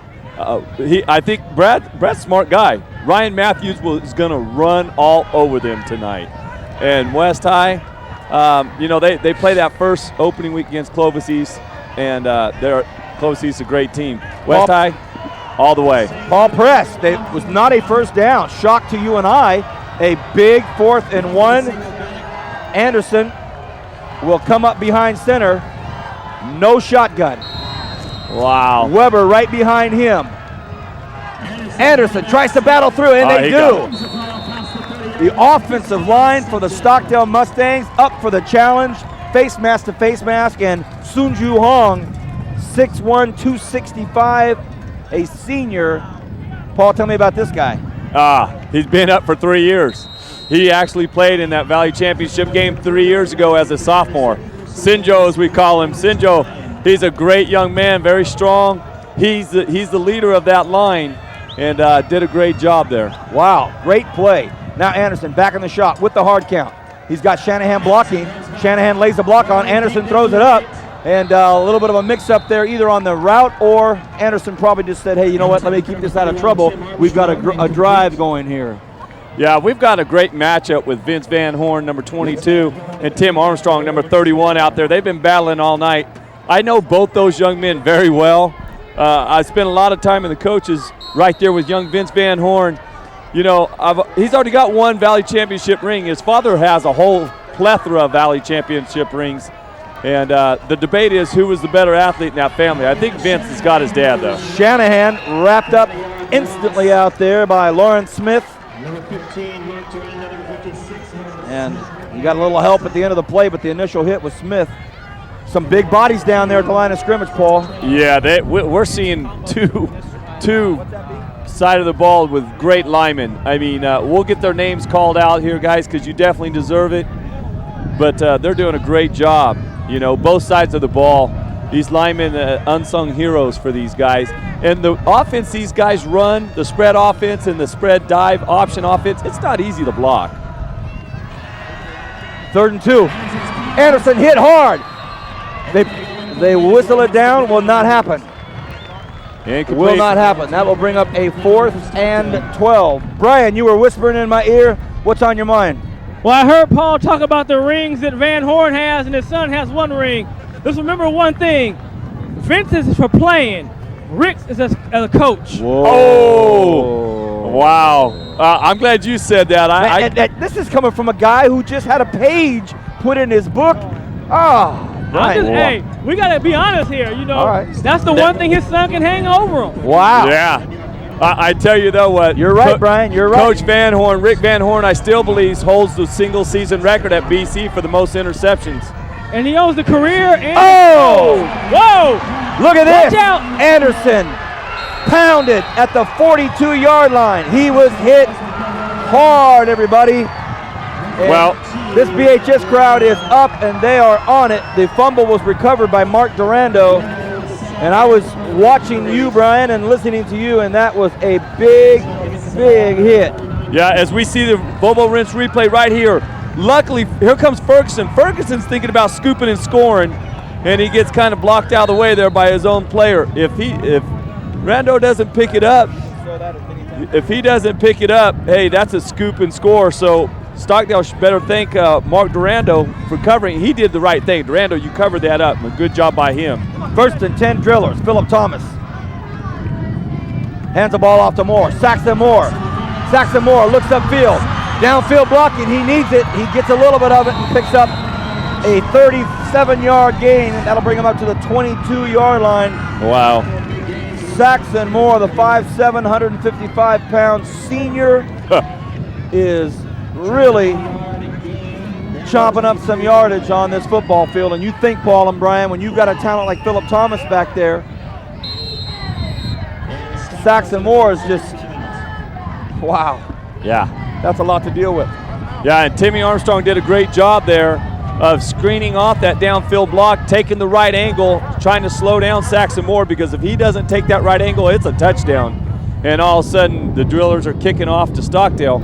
Timmy does his job as the safety back there, takes the right angle, makes him juke one extra time, and then wraps him up. What do we got left for predictions? Are we done for tonight? Oh, well, we have a little timeout here. Okay, Brian Adams, if you can hear me. Yeah. You are on the clock here for our next prediction. Ooh, I like this one right here. The Highland High Scots on the road at Shafter. Tight ball game, any way you look at it. Brad at the Californian picks Shafter by a field goal, 17-14. Brian Adams.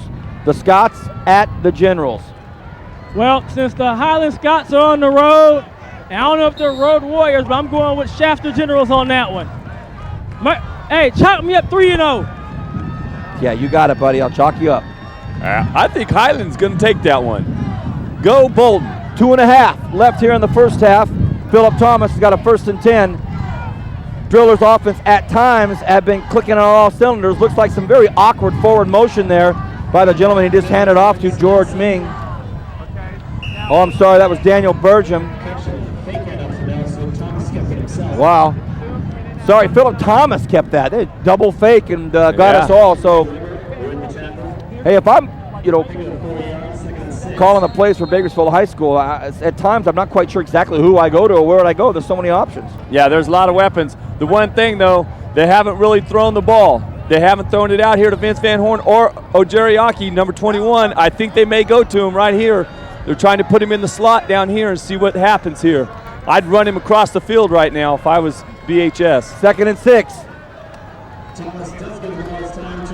The handoff goes to Marcus Nelson with 1:42 on the clock ticking. Coach Gola content to have that football field right where he needs it. Well, that's why Coach Gola has a Valley Championship ring, and I'm up here on TV because I'm saying, throw the ball over here. And Gola's going, nah, we'll run it in. Thank you very much, press. I was at practice Wednesday night, and they ran a lot of passing plays in their they spent a lot of time on it, but I just think sometimes when you get that talent back there, you think, why throw it up? Right. Why? Yeah, they put it in the end zone right here. It's 28-7. Thomas on a keeper will get the first down. Now we'll see if the drillers stop the clock. That'll be a 1st and goal with 65 seconds left. You are watching Bright House Network's exclusive coverage of the high school football game of the week. You can only see a full football game one place in Kern County. It's at Bright House Networks. We'd like to thank Volvo Rents for our instant replay sponsorship. Have 2 of our cameramen up on the Volvo Rents tonight. The left camera to our left is Kevin Willie. Hi, Kevin. And the right lift is Joseph Hernandez, and he's right on top of this. You are watching this game right now on Joseph Hernandez's camera on top of the Volvo Rents lift. Philip Thomas, however, has to call a timeout, and that will give us a few more minutes here to talk about our Bright House Networks production crew team. Hey, everybody, hope you understand just the dedicated crew we have. Our director is Zach Flores. He's in the truck, and that's a shot right there of Joseph Hernandez. Hi, Joseph. How you doing? Hey, right on top of the truck there, it's Greg Marquez. Hello, Greg. How you doing tonight?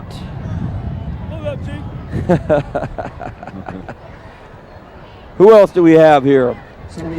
Hey, there he is. There's Kevin Willie. Kevin been with us a long time. A trusted hand up there. Kevin, that boom is swaying back and forth in the wind, though. Look out. He can handle it. We were talking before the game. He's a veteran. Now look at this team here. Kern County, this is about as good as it gets right here. I'm happy to see that Carlos Sanguino has survived the blitz season. He's always been, they're running him over. There's Brian. And with him, of course, always handling it all. The pole operations is Eric Knight. Thank you, Eric. Big play. 1st and goal from the 9. Thomas, a keeper, goes to the left, bootlegs it, throws it, touchdown. His first pass of the football game is a strike. Bootleg left-handed quarterback, right in his wheelhouse. And Paul, that's a nice play. Here's our Volvo Rinse replay. Yeah, they bring him out, what we call a naked boot here. They bring him out blind side here, and sure enough, we get a drag coming across the back. I like the fact that number 80 there, Ben, I'm not even going to attempt his last name. Bertrand Harris. Bertrand Harris, he settles in the zone. We couldn't see on that replay, but he settles in the right spot. That's a great heads-up route runner right there. The kick, whoa, did not go through the upright, so 27-7 the score. Yeah. Philip Thomas on the bootleg keeper. And Paul, as you say, Bertrand Harris, this tight end here, he finds a little seam, he drops down, he waits, and here he is, Paul. Yeah, you see him in the middle of your screen there. He runs a drag and he settles right there, because if he continues, he runs into coverage. So he settles, the ball's thrown a little bit behind him, but he knows what to do. He settles down, wraps it up like a baby there, and hey, it doesn't matter if he's laying on the ground when he catches it, because you're in the end zone, buddy. Nice job. Brian, I've always appreciated your prescience before a play goes off. You seem to know what it is or how it's going to unfold. How did you know?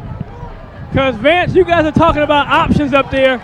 The only option for BHS is option 1-8. We can talk all night long about who's out there, but we're going to call 1-8. After it's 3rd and 10, 1-8. 4th and 11, 1-8. 2nd and goal, 1-8. Whether he runs or throws, it's going to be 1-8. The zip code tonight for success, 1-8, Philip Thomas, and now the score is 27-7. Stockdale had been battling, and they are still battling, don't get me wrong, but they were right there in the thick of it there early in the second quarter, and now all of a sudden the Drillers seem to be coming strong. Yeah, we're not going to get to return this one again. Mahan's got that big, beautiful northwest wind behind him on top of that strong leg. Yeah, Mahan obviously warmed up. Virtually impossible to return that. We're under half a minute left in this first half. It's been a very good first half. Paul, who is refereeing this game tonight? Well, we've got referee, the veteran Nick Ellis, wearing the white hat. Umpire tonight is Mark Roberts. Headline, Lou Brown. Line judge, Ken Lopez. And the back judge tonight is Norm Fox. Once again being led by the referee, Nick Ellis, wearing the white hat. You know, Nick's been around for a long time and keeps the games under control. They're going to send a veteran crew out this big a game. Once again, KCOA doing a great job. Kern County Official Association, thank you. Weber, this play has been successful. He is thrown down, and there should be a timeout called. Is it called? The clock continues to tick here. Well, I guess they're going to let time run out. Special hello to Gary Toski, Ronnie Lair, and all the boys that have enjoyed this first half here on Bright House Network. They get one more play. Weber cuts up, and he is going to be driven out of bounds at the 36-yard line. That will be the end of the first half. Bakersfield High School Drillers 27 points on the road against the Stockdale Mustangs. They've got 7. This has been an excellent first half. Don't hesitate to come back and join us at halftime where we get to see this excellent Stockdale Mustang marching band. For Paul Press and Brian Adams, this is Vance Palm. We loved having you the first half. Come back for halftime in just a moment.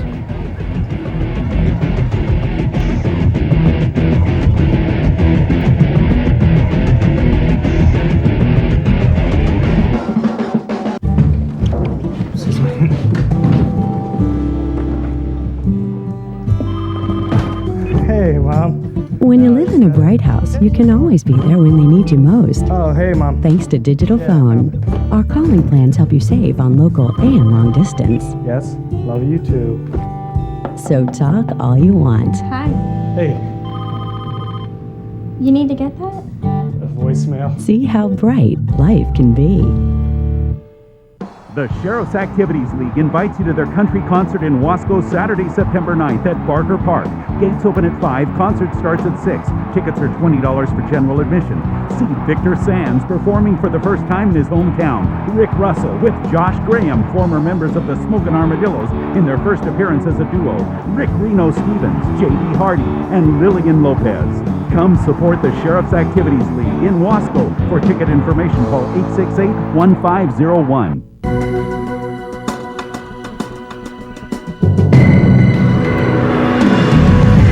You're watching the high school football game of the week on Bright House Networks.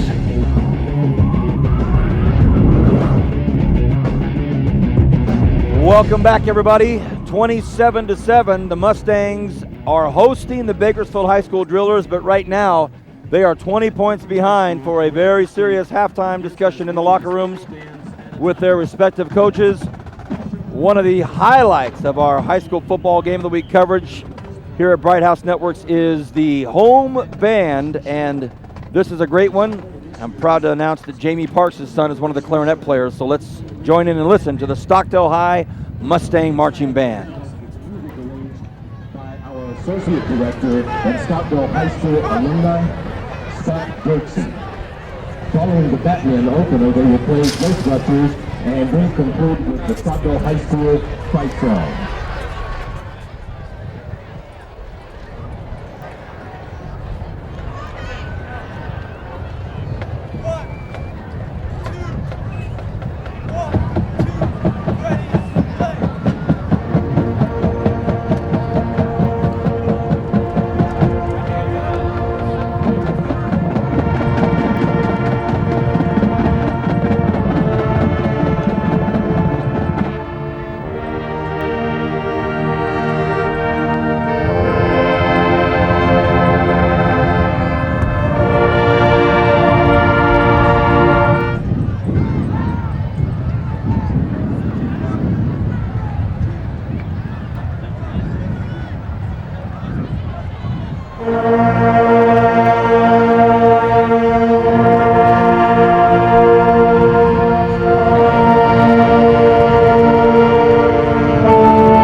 Phone and internet are all set. Thank you. When you live in a Bright House, every day is easier. I'll just follow the TV. Good idea. Because there's only one number to call. And when you combine your digital cable, high-speed internet, and digital phone with the Digital Combo Plus, there's only one bill to pay. Save time, save money, and simplify your life with the Digital Combo Plus. See how bright life can be.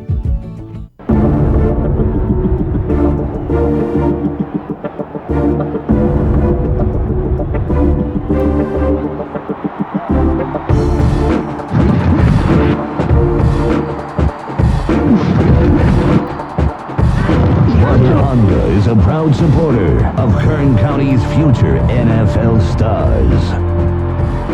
Honda has the highest fuel economy average of any car maker in America.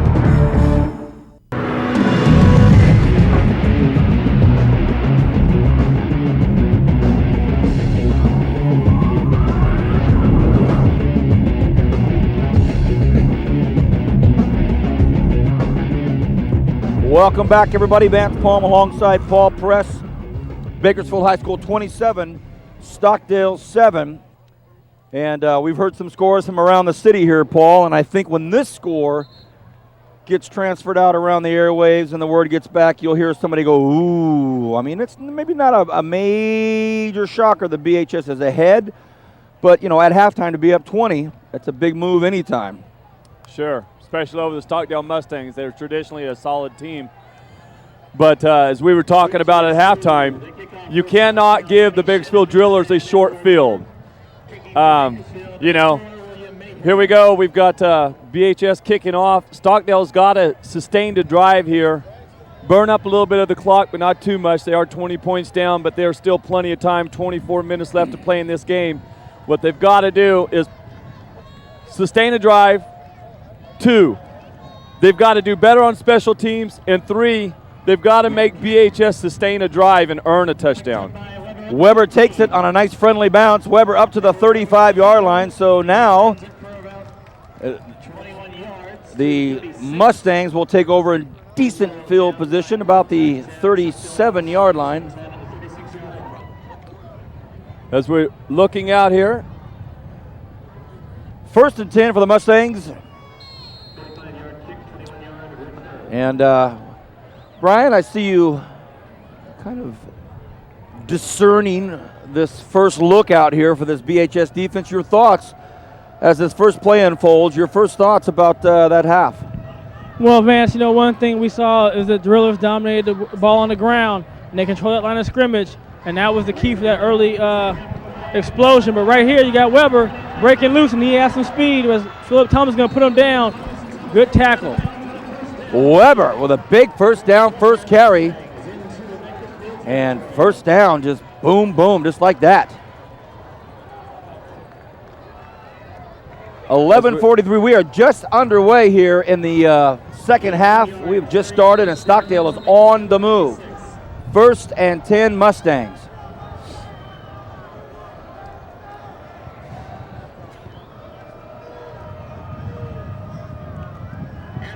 Anderson throws off to the left side there, intended out there for Derek King, didn't happen.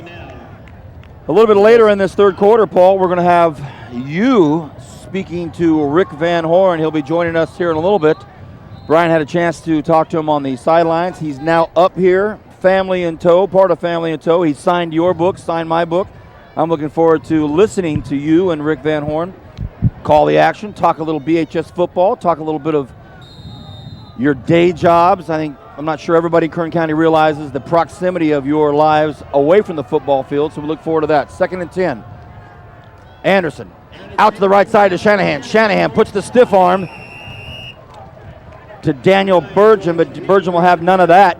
He wrestles Dan Shanahan at about the 41-yard line. Brian talks about how he likes Shanahan's style. You talk about how he needs to get into the flow, needs 15, 16, 17 carries till he gets quote-unquote lathered up. We all understand what that means in a sports term. One of the way to do that is to get Shanahan a pass out on the wing like that and get him some ground. Here we go, 3rd and a long 6. Always a long 6 with this defensive squad from the Drillers. Anderson keeps it, runs into trouble. About to the 41-yard line, and that'll bring up a 4th down, Paul. Yeah, 4th down in the middle of this field right here. They're going to have to punt it away. Not such a bad decision. We're going to have to, what I talked about earlier, key number 3, make BHS go a full length of the field in order to get a touchdown. We'll see the BHS Driller offense here. Well, as we see, Philip Thomas back to receive this punt. Will Stockdale punt it right to him? They do not. Smart move. They kick it to Brian Adams. Yeah, kick it right by Brian Adams, about out on the 15. They're going to mark it right on the 15.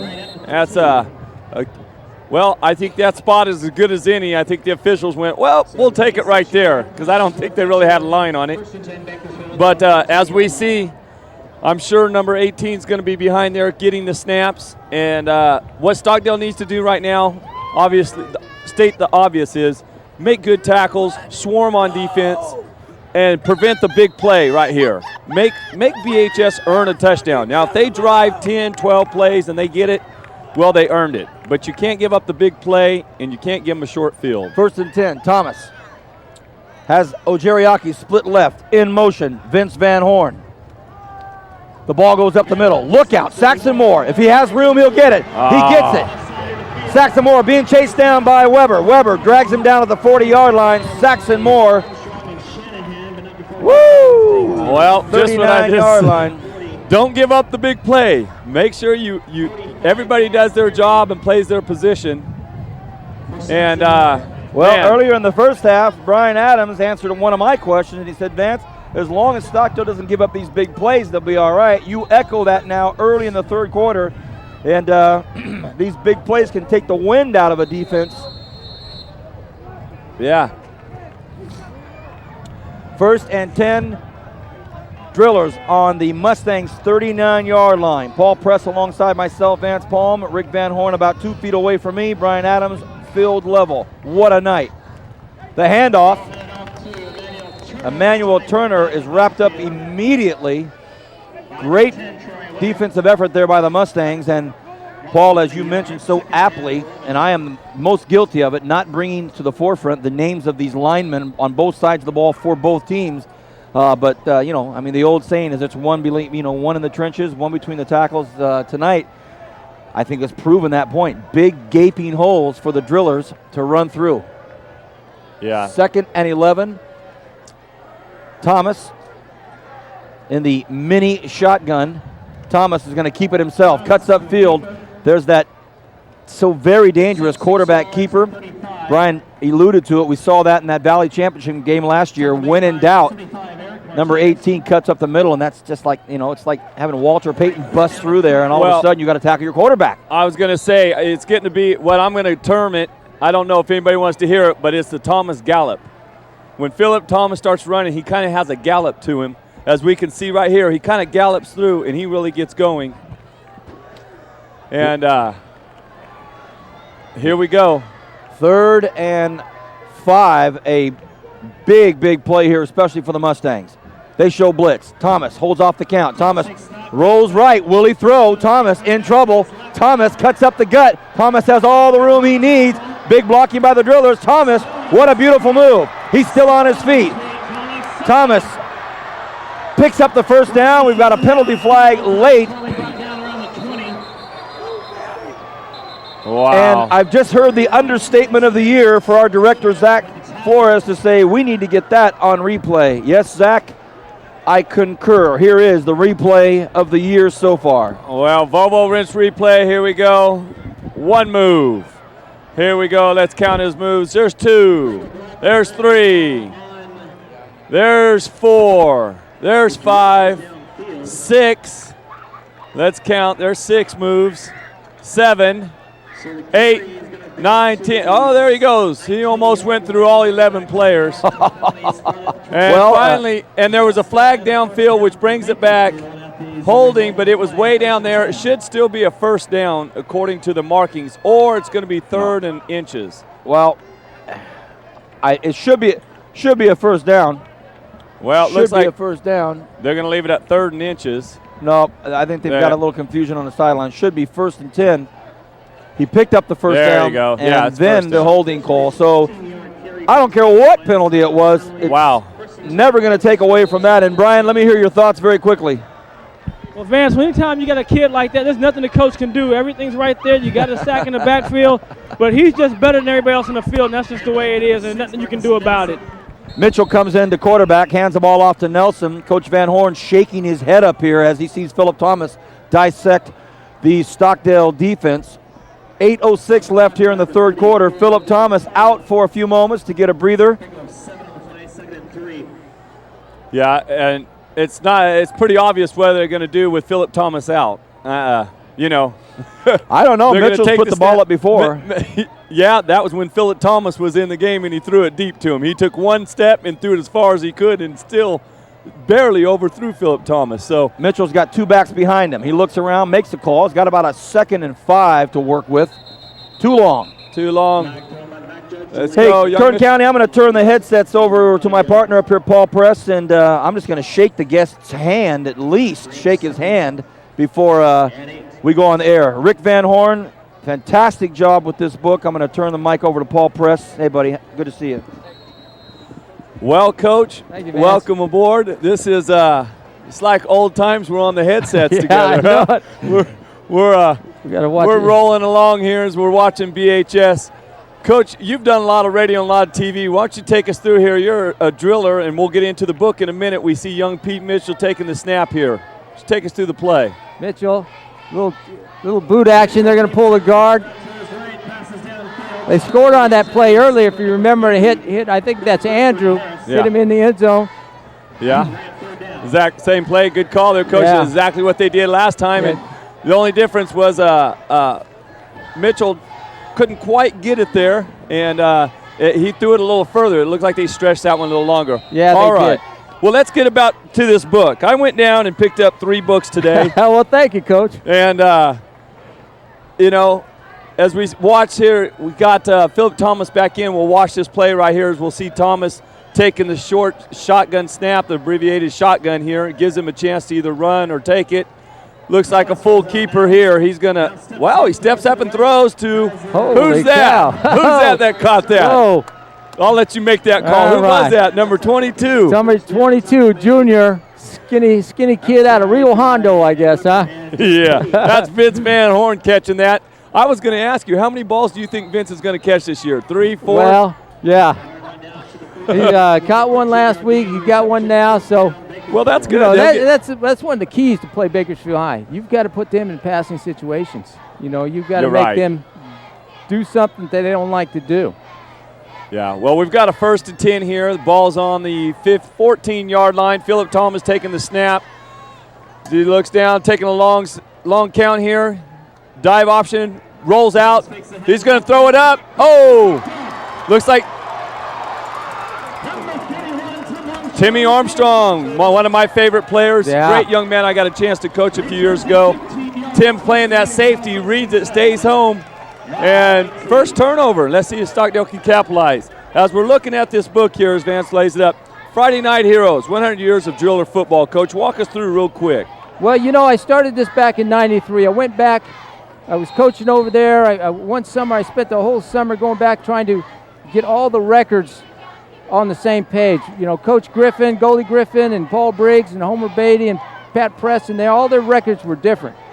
and nobody really kept track of the early stuff. So I went through and spent a whole summer in the library. When I got done, I had a pile of legal pads with all kind of interesting stuff, and I said, this would be, someday this would be good stuff, good reading. And someday came around this year, and we got it done.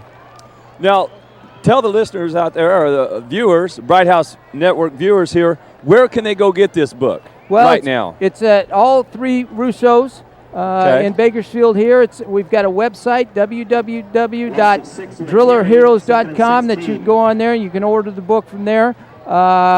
We're in the process of getting into Barnes & Noble here locally and Borders.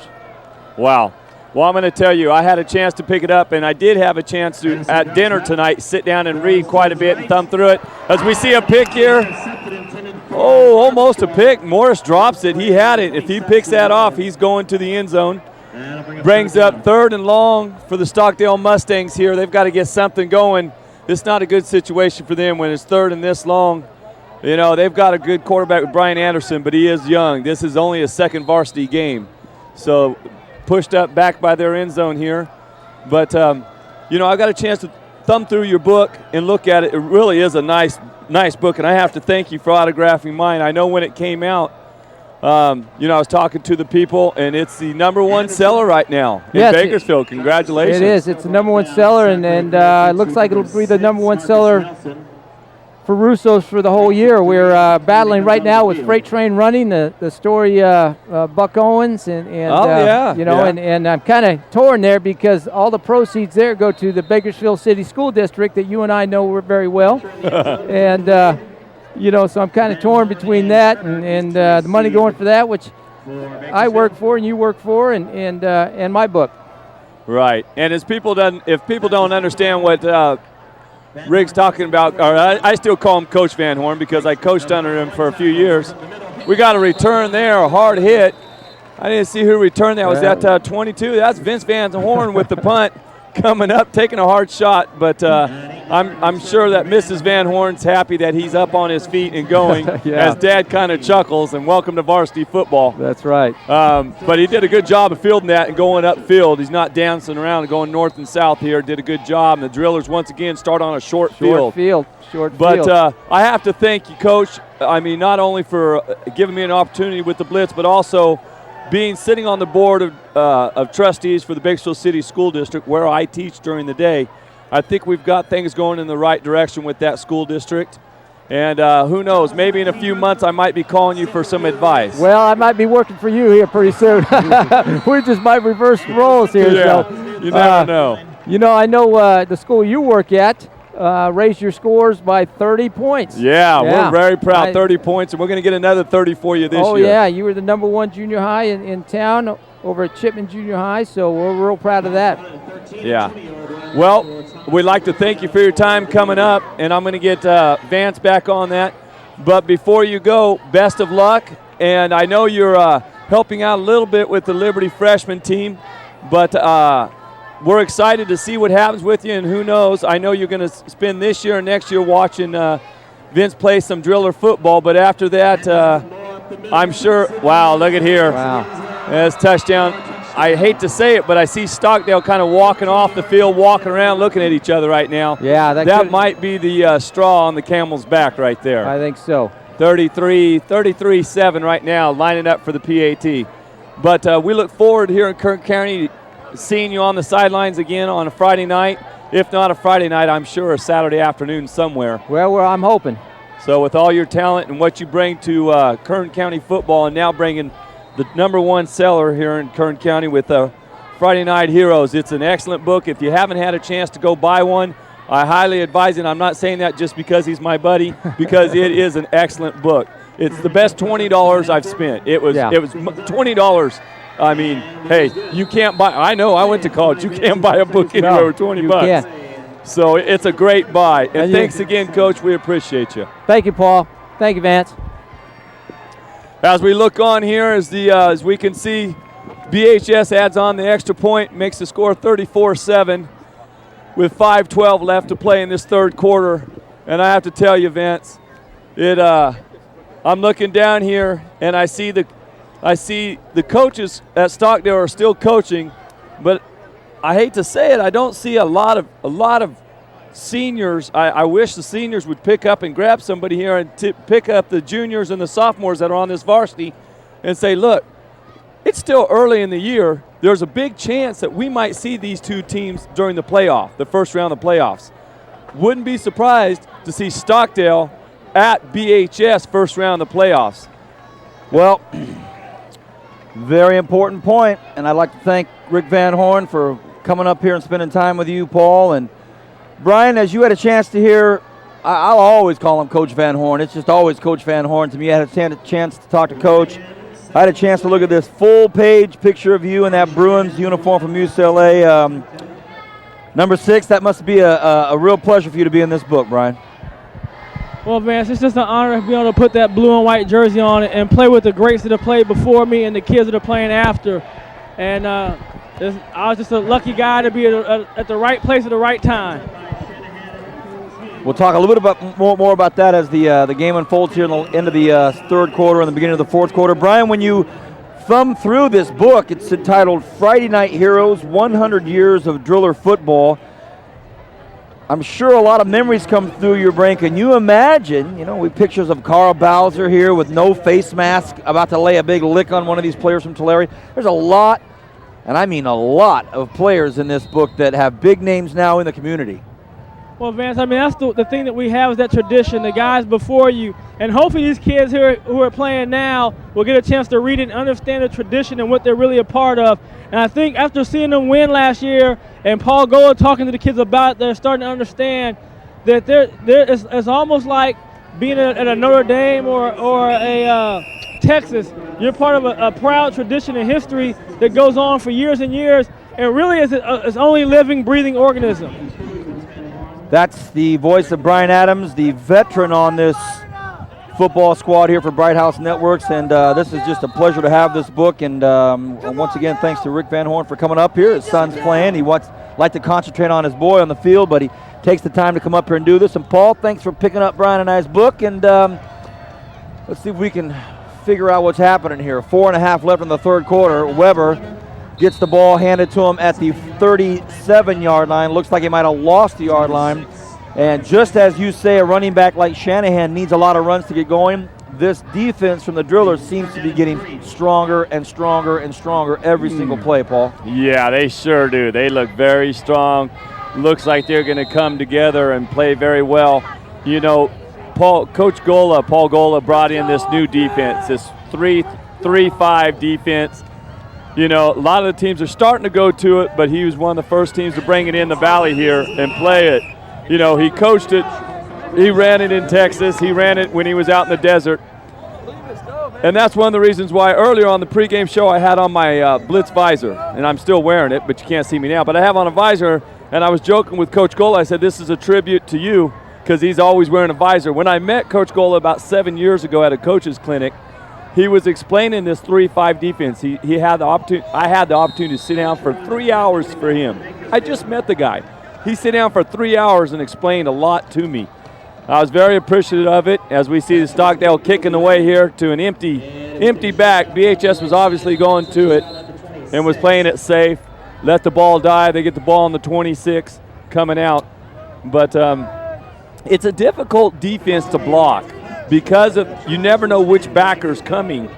Unlike an even front where there's you're playing a 4-4 or a 4-3 defense. This 3-5 is causing a lot of problems with the high school and even at the junior college level because they never know which angle they're coming from. So it's hard to put in a running game with it.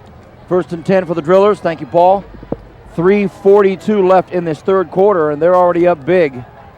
They're up 27 on the Mustangs of Stockdale. Crowd's still here, still packed. As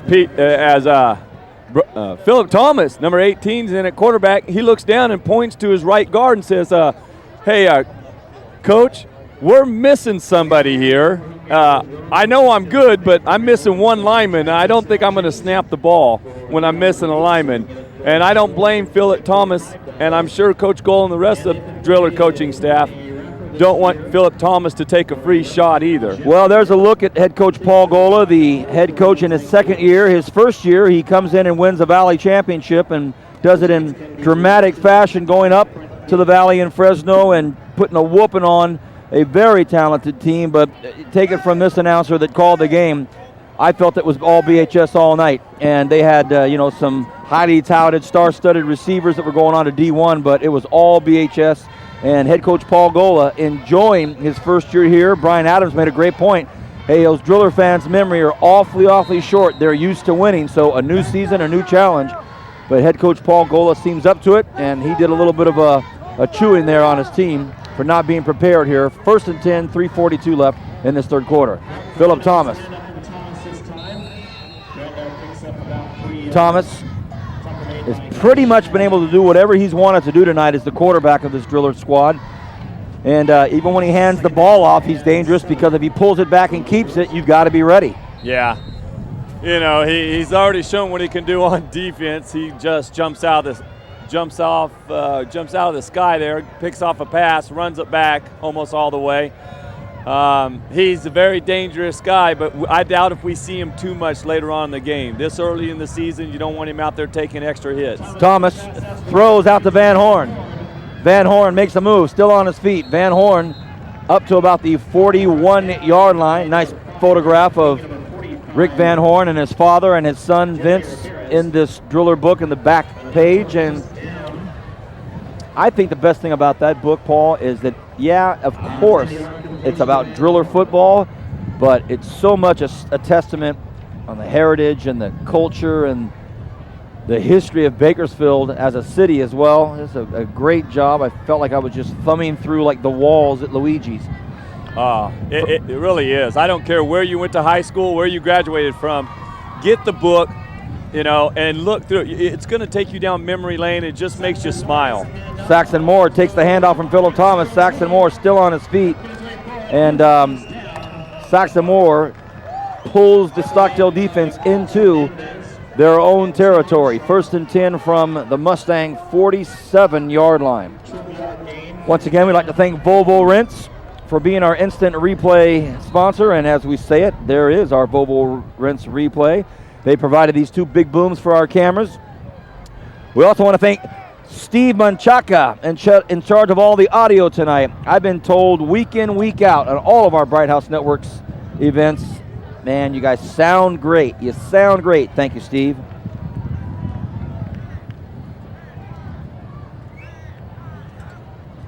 Thomas.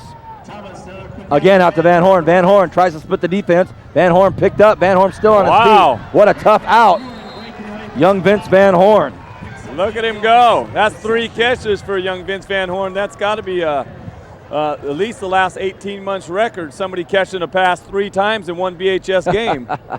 Well, I think this is the time. Then, Brian, maybe you can expound on this a little bit. This is a great time to work that arm of Philip Thomas. Van, you guys are exactly right. And I'm just laughing because we saw a game in the section championship. He didn't throw a pass. Well, remember we talked about it. They called one. He called it off and ran it for 40 yards. Yeah, and tonight, that's 4 passes. So he's going to have to get the ice out. 4 out of 5. I mean, so, yay. The ice the shoulder. There 4 passes for old lefty. 2nd and just about a yard. Thomas wants to throw again. He lobs this one up. This is going to be thrown up high, and it is caught. They say no, he was out of bounds. Emmanuel Ojeriaki knows the nuances of this field. Not that it's any wider than any other field, but having played here in the lights, knows where he's at. And this will be an interesting replay if our director, Zach, can lay this one out for us. Yeah, it almost looks like he was shoved out of bounds. Right. There. It looks like they might have been giving him that catch. Well, here's a beautiful shot from our field camera. It is. He throws a nice high ball. Philip Thomas lays it up there. He gets separation. Looks like he had 1 foot coming down there. We'll never know. It only takes 1, but it was blocked out. We'll never know. 3rd and 1, under a minute. Well, see what happens here. Thomas on the keeper, not this time. But did he get it? Yes. Oh, he battles forward and might pick up the first down he needed. Wow, that second effort there. Philip Thomas. No, they're saying 4th down. They're not going to give it to him. Behind his big line, and Sean Andrew, the 6 foot, 250-pound junior, in the middle of the fray there. So, yeah, Thomas will come off the field on a 4th and 1. Oh, they gave him the first. Very good. First down, They did give him the first down, and you know that whistle. The officials, don't get me wrong, the officials are doing a great job tonight. Been a quiet game. I felt the whistle should have came a little bit earlier, and I also don't like the fact some of the roughhousing going on after the whistle in there. That's roughhousing in high school football. Come on. Yeah, you know, and now we got Philip Thomas on the sideline, which I doubt to see him the rest of this night. Mitchell behind center on a 1st and 10. Mitchell on a keeper. Mitchell battles for a good 7-yard pickup. Peter Mitchell, 5'8", 150-pound junior, last year handed the ball off. Or was that his brother Alex Mitchell? I know him so well I get him mixed up. We're under 3 seconds left, and that'll be the end of the 3rd quarter. 34-7. It's all BHS. When we return, it'll be the final quarter of week number 2 of Bright House Network's high school football game of the week. Stockdale hosting the Drillers. Back in a moment with the final 4th quarter.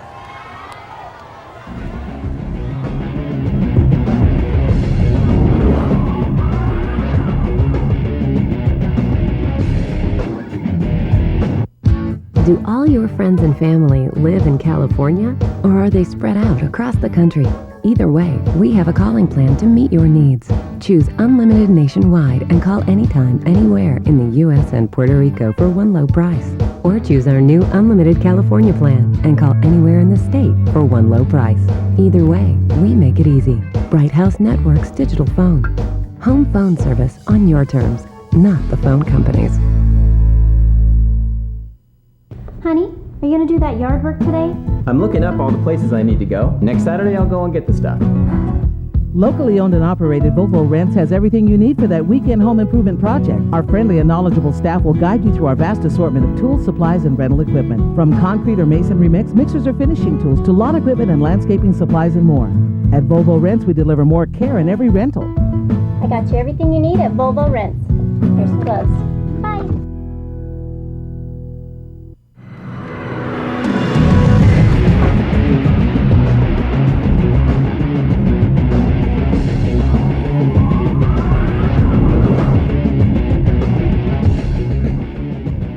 We are back for the beginning of the 4th quarter.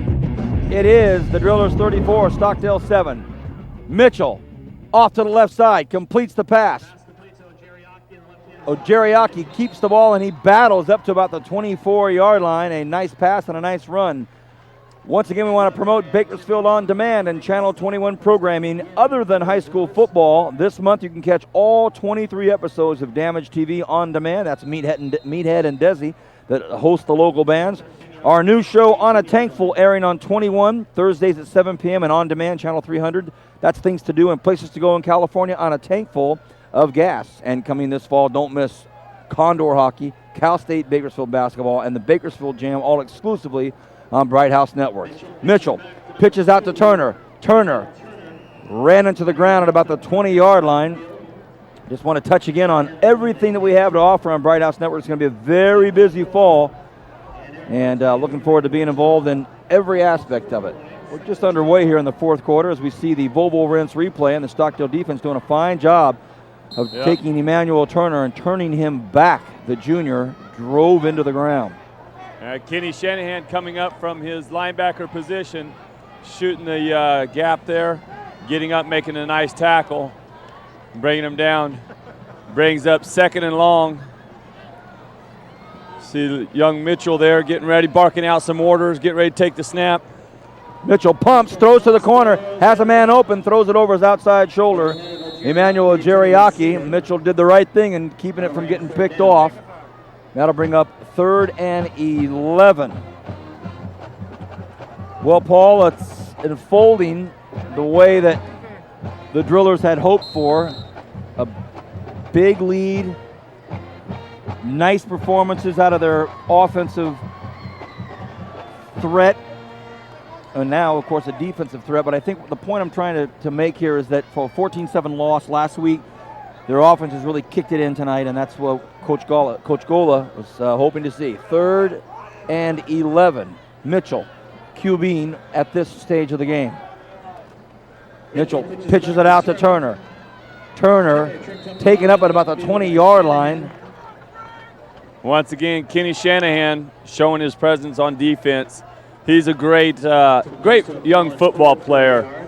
Kenny, as I say, may not be the best athlete, but he's one of the better football players here in Kern County. He has a natural nose for football. And one of the strongest. Yeah, he's definitely one of the strongest.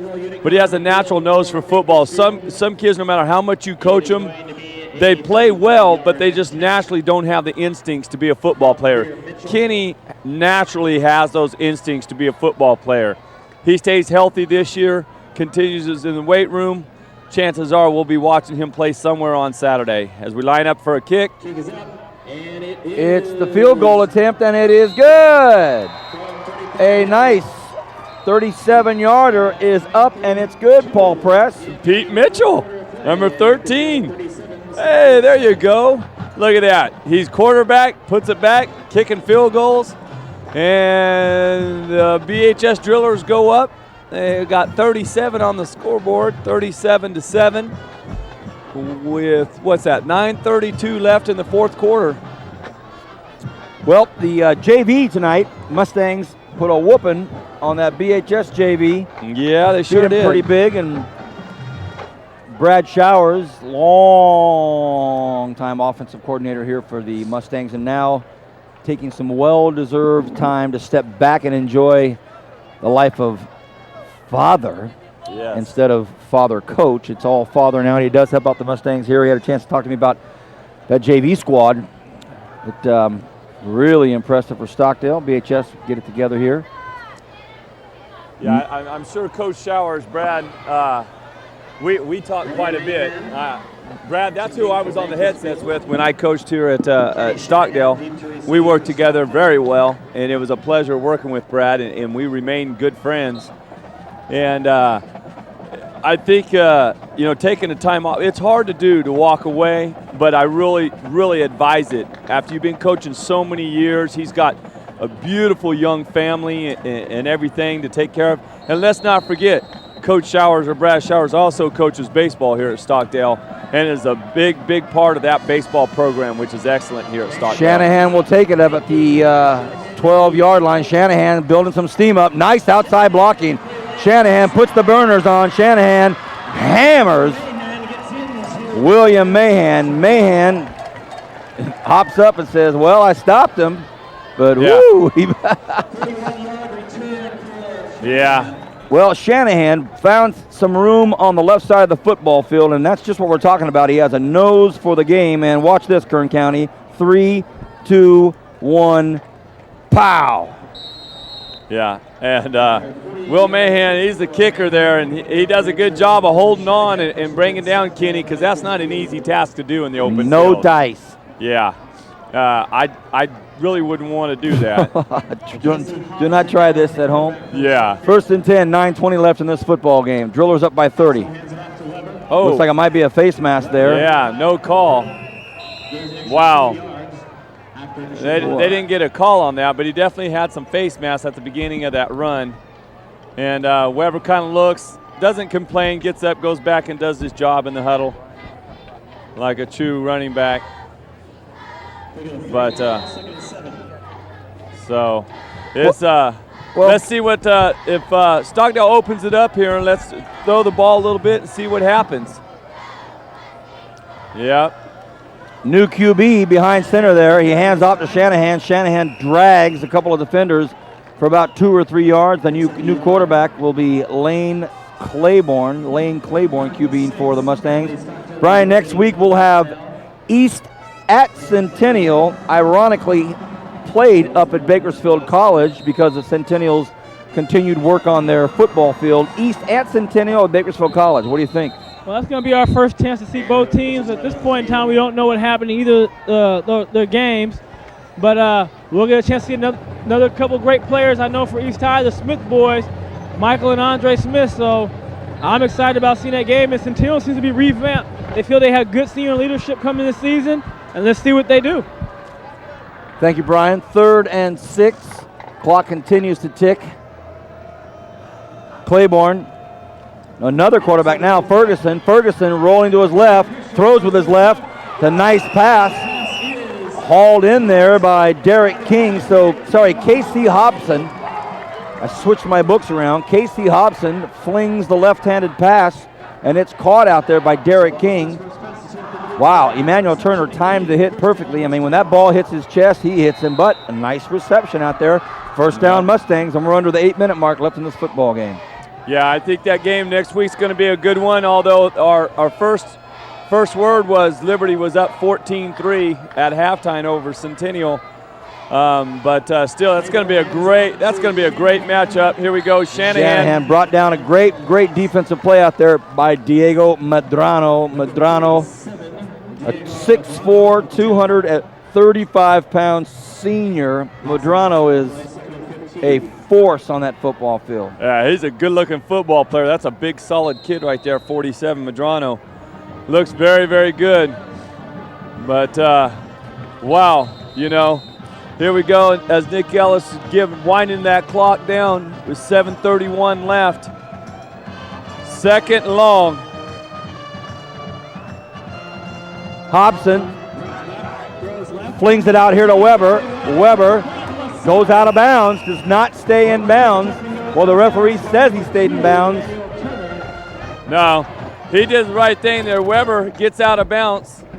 With 30, when they're down by 30 points, he's trying to save that clock. Luckily, he does the right thing, and that's a questionable call whether he gets out of bounds or stays in because of the forward momentum. But they call him out, which is probably the right call. And here we come. He's up underneath now, changing quarterbacks again. Whoa, a little miscommunication there. 15 comes in. That's Lane Claiborne. He comes back in. Looks like they're... Oh, and then we get a face mask at the end of the play. It's a defensive face mask, so 3rd and 3 will now become, I believe, a first down. The Mustangs tonight in the first quarter answered a quick BHS score, made it a 7-7 football game, and then the Drillers came back immediately and made it a 14-7 game, and then they started to run things up. It's now 37-7 with 7:09 left. And head coach Dave Boyd mixing things up with the QB. And now it'll be Casey Hobson, the southpaw. He's got Weber behind him, 2 receivers split, and a big front line up there. Hobson hands to Weber. Hebert tries to get outside. Weber in trouble. Weber trying to outrun this defense. He gets by one driller, gets by another driller, but then he runs into trouble. Does get the first down, and we've got a flag at the end of the play. So looks like it might have been a clip or block in the back. Well. We'll see it coming up here. We'll see it coming up on the outside here as he cuts back and he makes a nice move getting out here. Uses the stiff arm right here, pushes him down. But right here we have Vince Van Horn coming up and he turns his back and Timmy Armstrong tries to stay off of him, but he did get on Vince Van Horn's back there. And once again, well, that's a tough break for these Mustangs as they're looking to get anything they can get with less than 7 minutes left. Wow. 3rd and 13. There seems to be some confusion. Nick Ellis is not confused, but the rest of his crew seems to be a little confused. There we go. Now we've got the down marker at the right spot. Here we go. 3rd and 13. Just under 6.5 left. As Paul so aptly stated, 3rd and 13. Hobson drops the fumble. Hobson gets himself in trouble. And that is an untimely drop snapped as Hobson now and his Mustang offense staring at a long 4th down. Well, Brian, you say he's going to go for it. Yeah, at this point of the stage. Okay, Brian, Paul. Yeah, I'm sorry. At this point of the stage. I'm trying, B. He's right. I'm sorry. And Brian, as we're coming down to you, you're right. I was just going to set you up on that. Brian's saying they need to go for it on 4th down. Brian, what do you got here? Well, I would try to isolate Tim over here one-on-one, try to throw a post behind him. and see what you do, because you have no safety help right there, so they can get a post in there. They got a chance. Hobson drops straight back. He flings it across the middle. There's a flag. May have been a late hit. A little effervescence on the defensive side of the football there, trying to get a late-minute hit in there. Last second hit, I should say. But no, holding on Stockdale should be declined, and that will bring up first down for the Drillers. We're under 6 minutes. I'm joined by Paul Press and Brian Adams, our Week 2 football game here for Bright House Network's High School Football Game of the Week. BHS has been awfully strong in pretty much every aspect of the game. They had a couple of hiccups on their offense in the second quarter, Paul, but I'm not too sure it was a big enough of a hiccup to bother Philip Thomas. No, when BHS, Stockdale comes back and answers, and then BHS runs off 30 unanswered points. What do you say to that? I'm sure Coach Boyd and his staff are going to be back at work tomorrow and try to regroup and get ready for next week. Mitchell hands the football off to Durando, and he gets about 2 or 3 yards, I guess, 2 or 3 yards. Brian, I noticed in this BHS football book that Mr. Van Horn put together, my graduating year at Arvin, 83, when I was playing hoop over there, boy, they had a squad that year. Michael Stewart, Marshall Dillard. Wow. List goes on and on, too. I mean, and that's the thing with Advance. When you start talking about that program, you just start talking about guys. I mean, I was fortunate to go to a reception for the top players from different eras that Pat Preston of Bakersfield, California put together a few years back. And they had guys that were on the 1927 state championship team.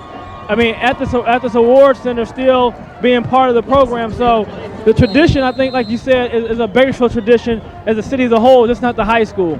Well, I don't know exactly what the schedule will hold for us later on in the season. My guess is we'll have another Driller football game somehow, somewhere. I know looming late in the season is that Liberty BHS game that I'm sure just a few people will want to see. 3rd and 11, Thomas not in the football game. Now it's Peter Mitchell running this offense. He's done a fine job. He keeps it. He's hurled down right about where the line of scrimmage was. So Philip Thomas, Paul, right along your line of thinking, was pulled just about when you thought he was going to be pulled, and now he gets a chance to not only relax, but just kind of let his mind relax a little bit too when you got everybody shooting for you and everybody going for you. Yeah, he'll relax over there. I don't know how much the coaches will let his mind relax, because I'm sure they're in his ear right now and taking the opportunity to talk about different coverages and, okay, if this was a tight game in this situation, what do you do? Right. And always preparing and always coaching. I know a couple of those assistant coaches over there. My good buddy Clint Tobias up and helping with the BHS varsity this year, and I had a chance to coach with Clint out in Delano. I know he never stops coaching. I don't think he ever stops talking about football. And, there's a whole bunch of them over there. Coach Goodfield over there, BHS, and the whole coaching staff.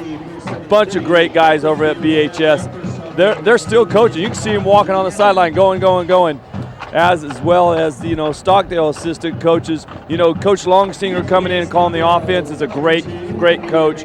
Stockdale will rebound. Trust me, I would not be surprised. I'm going to say it again. I would not be surprised to see the Mustangs at the Drillers, maybe in the first or second round of the playoffs. 3.5 left in this football game. The Drillers will punt. Punter for the Drillers is Mahan. Mahan puts up a boomer. Whoa! And it is bobbled down there by Ryan Lay. Ryan Lay on the run, in trouble. Brought down at the 10-yard line. First of all, let's talk about a 59-yard punt by Mahan, who puts the boot on it. He sends Ryan Lay deep into his own territory to grab it. He doesn't grab it. He bobbles it. Now he's picking it up here, Paul, and all he sees are big white jerseys coming at him, and a nice job out there by George Ming. George Ming can smack people out there. George Ming's been all over the field tonight. I think George Ming has to lead the BHS Drillers in tackles tonight. He's an outside linebacker, and You know, Coach Gola was talking about his outside linebackers having to step up and play well. I think they did in the second, third, and fourth quarter. They played, Ming has played excellent tonight. Special hello to the Ming family. Hobson keeps it himself. Pretty big hit out there by Bertrand Harris. Well, sorry, I thought that was Xavier Sanchez out there. I thought Mr. Harris came in on that tackle, number 80. Under 3 minutes now, and we're seeing a shuffle of some players come on here. Coach Boyd wants to get some of these guys out there on the field and get them some action. Weber comes off the field, number 20, the running back, talented running back who really did a nice job tonight for the Mustangs. We also see Zach Cruz come off the field. He put a lot of time in tonight on that offensive line. Well, the Barber Honda Player of the Game Award is a special award that we hand out to the most distinguishable choice for a player of the game. Last week we had a lot of options we could have chose at Golden Valley. We went with Bryson Hodges, a unanimous choice, by the way. One of the things we like doing, Paul, is talking about our selection out in the open. No hidden rooms, no hidden doors. Our director, Zach, in the truck will be weighing in on this as well. Brian Adams has cast his vote. Brian, audibly, let us hear it. Who do you have to talk about? I can pick only one player tonight, Vance, and that's 1-8, Philip Thomas. Well, here comes the pass. It's up and it's, oh, what a nice pass. And not able to get hauled in by Armstrong. Nice pass out there. Paul, let's hear your thoughts on the Barber Honda Player of the Game Award. Well, all I know is there's 11 men out on the field, and this young man made 10 of them miss on one play. You know, we'll get it. We'll get this, hopefully get this clip. As you were just saying, hey, if a guy makes 10 out of 11 guys miss, player of the game, 18, Mr. Philip Thomas. It's 4th and 8 for the Mustangs. They're going to have to punt. They punt, they get it up. It'll bounce on the 37-yard line, take a Stockdale bounce, if you will, to about the 45-yard line. Well, I want to make a point here. I'm going to vote Philip Thomas, and of course the dazzling play that'll be on everybody's highlight tapes tonight is one given, but let's not forget the other obvious, that he runs that offense. He is that offense. It's not just he makes great plays. He controls that driller offense, and he put up 4 or 5 really nice, sharp, crisp passes tonight that all the other coaches that watch us on Bright House Networks have to go, oh, great. Now he's flinging bullets out to his receivers. So Philip Thomas. Well, Zach, our director, it's 3 votes for Philip Thomas. You're Zach has no time for it. He's like, Philip Thomas. Yeah. Philip Thomas, our Barber Honda Player of the Game. His backup here is Peter Mitchell. Done a fine job tonight, and he booted a nice 35-yard field goal. Mitchell hands the ball off to Emmanuel Turner, and Turner probably wasn't too appreciative of that short handoff as he gets shellacked up there by Brandon Benavidez. Appreciation goes out to all the coaches and the coaching staffs for both of these fine schools. Stockdale High School Mustangs, athletic director Mark Hance, and also we had a new athletic director here at Bakersfield High School, so it's a great game, beautiful night, that gorgeous full moon peeking in here out on the southwest side at Stockdale Mustangs. Thank you very much, and your tri-tip was delicious. Mitchell with a shuttle pass out to Turner. Turner tries to get away, but then he's hauled down out there by Paul Singh. Paul Singh pulls him down. The band is still playing. The crowds are starting to file out. This has been a big victory for Bakersfield High School. They went up and played Sacramento last week. Number 1 team ranked Division III in the state of California, so they're a tough foe. They lost by 7. Stockdale had a tough loss up to East High School last week, who were beginning to hear the reverberations that they're for real, East High School. So the rebound tonight for the Drillers, and Stockdale will go down 0-2 and put the pieces together tomorrow, Paul, as you say. Turner tries to get outside, but this Stockdale defense awfully quick. Nice big hit out there, and they're still throwing it out. No late flag, and that's a good no call by that referee. They were just getting after it towards the sidelines, but we've got a player down. We've got a player down. And you hate to see it this late in the football game, but there's a player down. You hate to see it any time, but with the score as it is and so little time left. Yeah. Wow. Well, we've got the trainer from Stockdale right on there, Doc. As we call him Doc, he's the trainer here at Stockdale. Doc Rangel does a great job for Stockdale Mustangs. I really enjoyed my year over here working with these guys.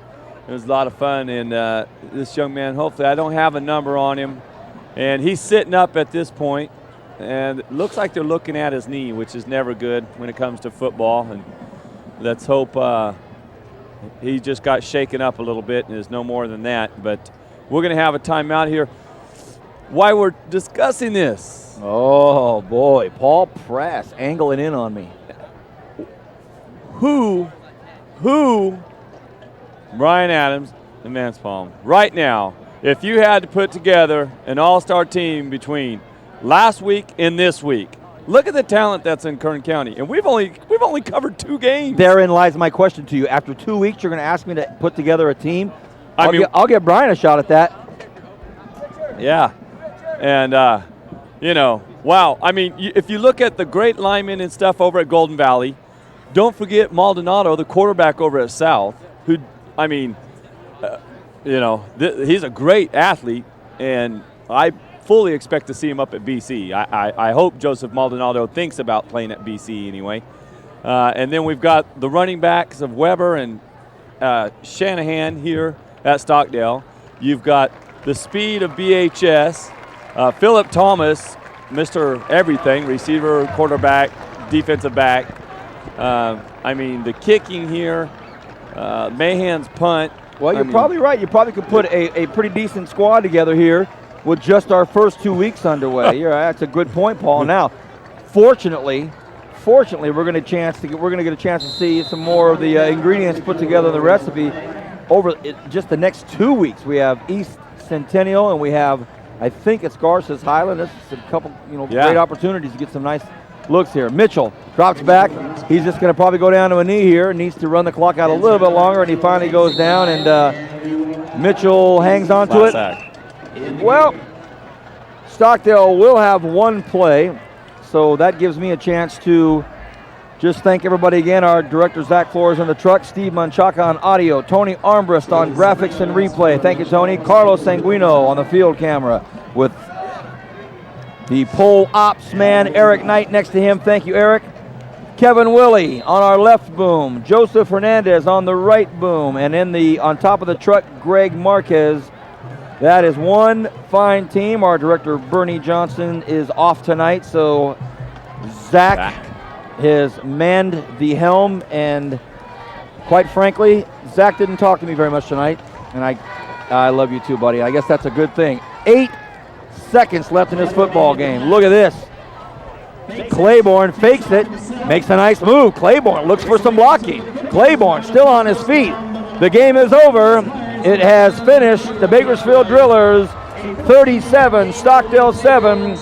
When we come back, I will be on the field with our Barber Honda player of the game, Philip Thomas.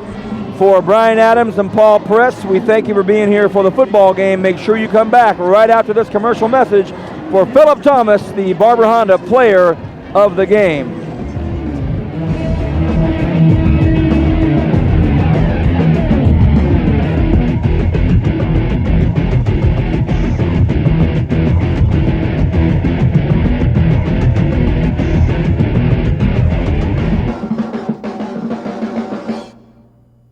The Sheriff's Activities League invites you to their country concert in Wasco Saturday, September 9th at Barker Park. Gates open at 5, concert starts at 6. Tickets are $20 for general admission. See Victor Sands performing for the first time in his hometown. Rick Russell with Josh Graham, former members of the Smokin' Armadillos, in their first appearance as a duo. Rick Reno Stevens, J.D. Hardy, and Lillian Lopez. Come support the Sheriff's Activities League in Wasco. For ticket information, call 868-1501.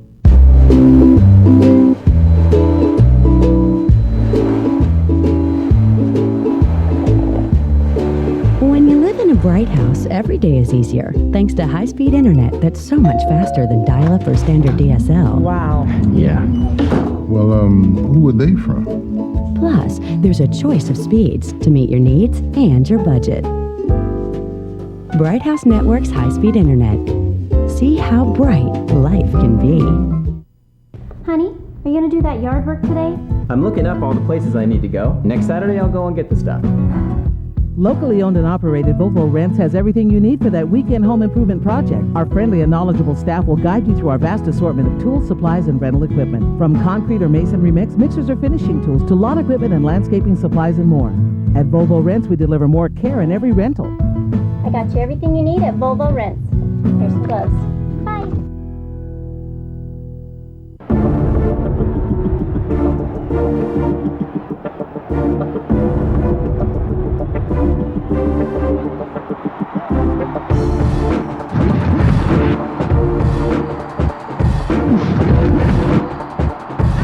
Barber Honda is a proud supporter of Kern County's future NFL stars.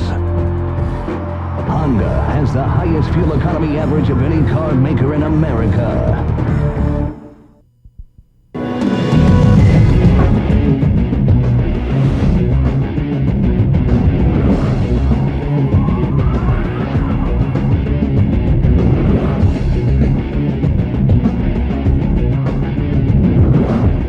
Welcome back, everybody. Well, a big victory for the Bakersfield Drillers. Before we get to our Barber Honda player of the game, very briefly, Coach Gola, one of the things we talked about tonight was probably how stoked you were to see this young man throwing the ball just add to the already deep dimensions of this player. Well, we know he could throw. He worked hard all season since January, throwing the ball, working on his own and with the other guys. And you know, we need to throw the ball. We could throw the ball. We have every confidence in him. We could do that. While I have you here, last week's game, a great way to start the season with a tough squad. How does it look the next month? Hey, it's tough. I mean, we're in for it preseason-wise. We have Buchanan, Centennial, you know, Grant. That loss up in Grant, we had our chances to win that thing, and you know, we want to open up a game with a team that good. You know, we're not going to get any better if we play someone we could just walk over. And because of Grant, we've gotten a lot better. Coach Gola, I'm going to let you go. I know a lot of people want to talk to you. Congratulations, great win. Thank you. Well, the Barber Honda player of the game, Philip, it doesn't seem like too long ago, we were covering the Valley Championship game, and you really put on a show there, and we were looking forward to it tonight. First of all, your thoughts on this Stockdale squad you faced? They're a good team, but we just all week long practice hard. We know they're a good team, so we use our technique over just talent, raw talent. We know technique wins over talent, so we just went out there, played smash mouth football. You know, our O-line did a great job, made it easy for us all game long. And, you know, we just ran the ball.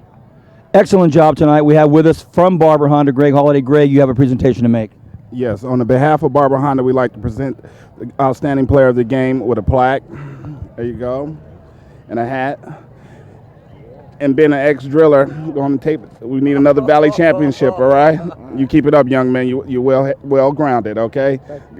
That's Greg from Barber Honda. We appreciate Barber Honda being involved. And Greg, these are big awards for these players to have, but none bigger, other than the Barber Honda stuff, nothing bigger than this high school football player of the week shirt. This is all yours, Philip. Final words on that play where you made 10 Stockdale guys miss. That was a big play. Yeah, I don't even know how I did that. I just saw I was in pressure, you know, just trying to make a play, just trying to do what I do best. Congratulations on behalf of Greg and I. We appreciate that very much. Philip Thomas, your Barber Honda player of the game next week. Don't miss it. A big football game. East at Centennial at Bakersfield College. For everybody here at Bright House Networks, congratulations to Philip. Thank you, Greg. See you next week. Good night. God bless.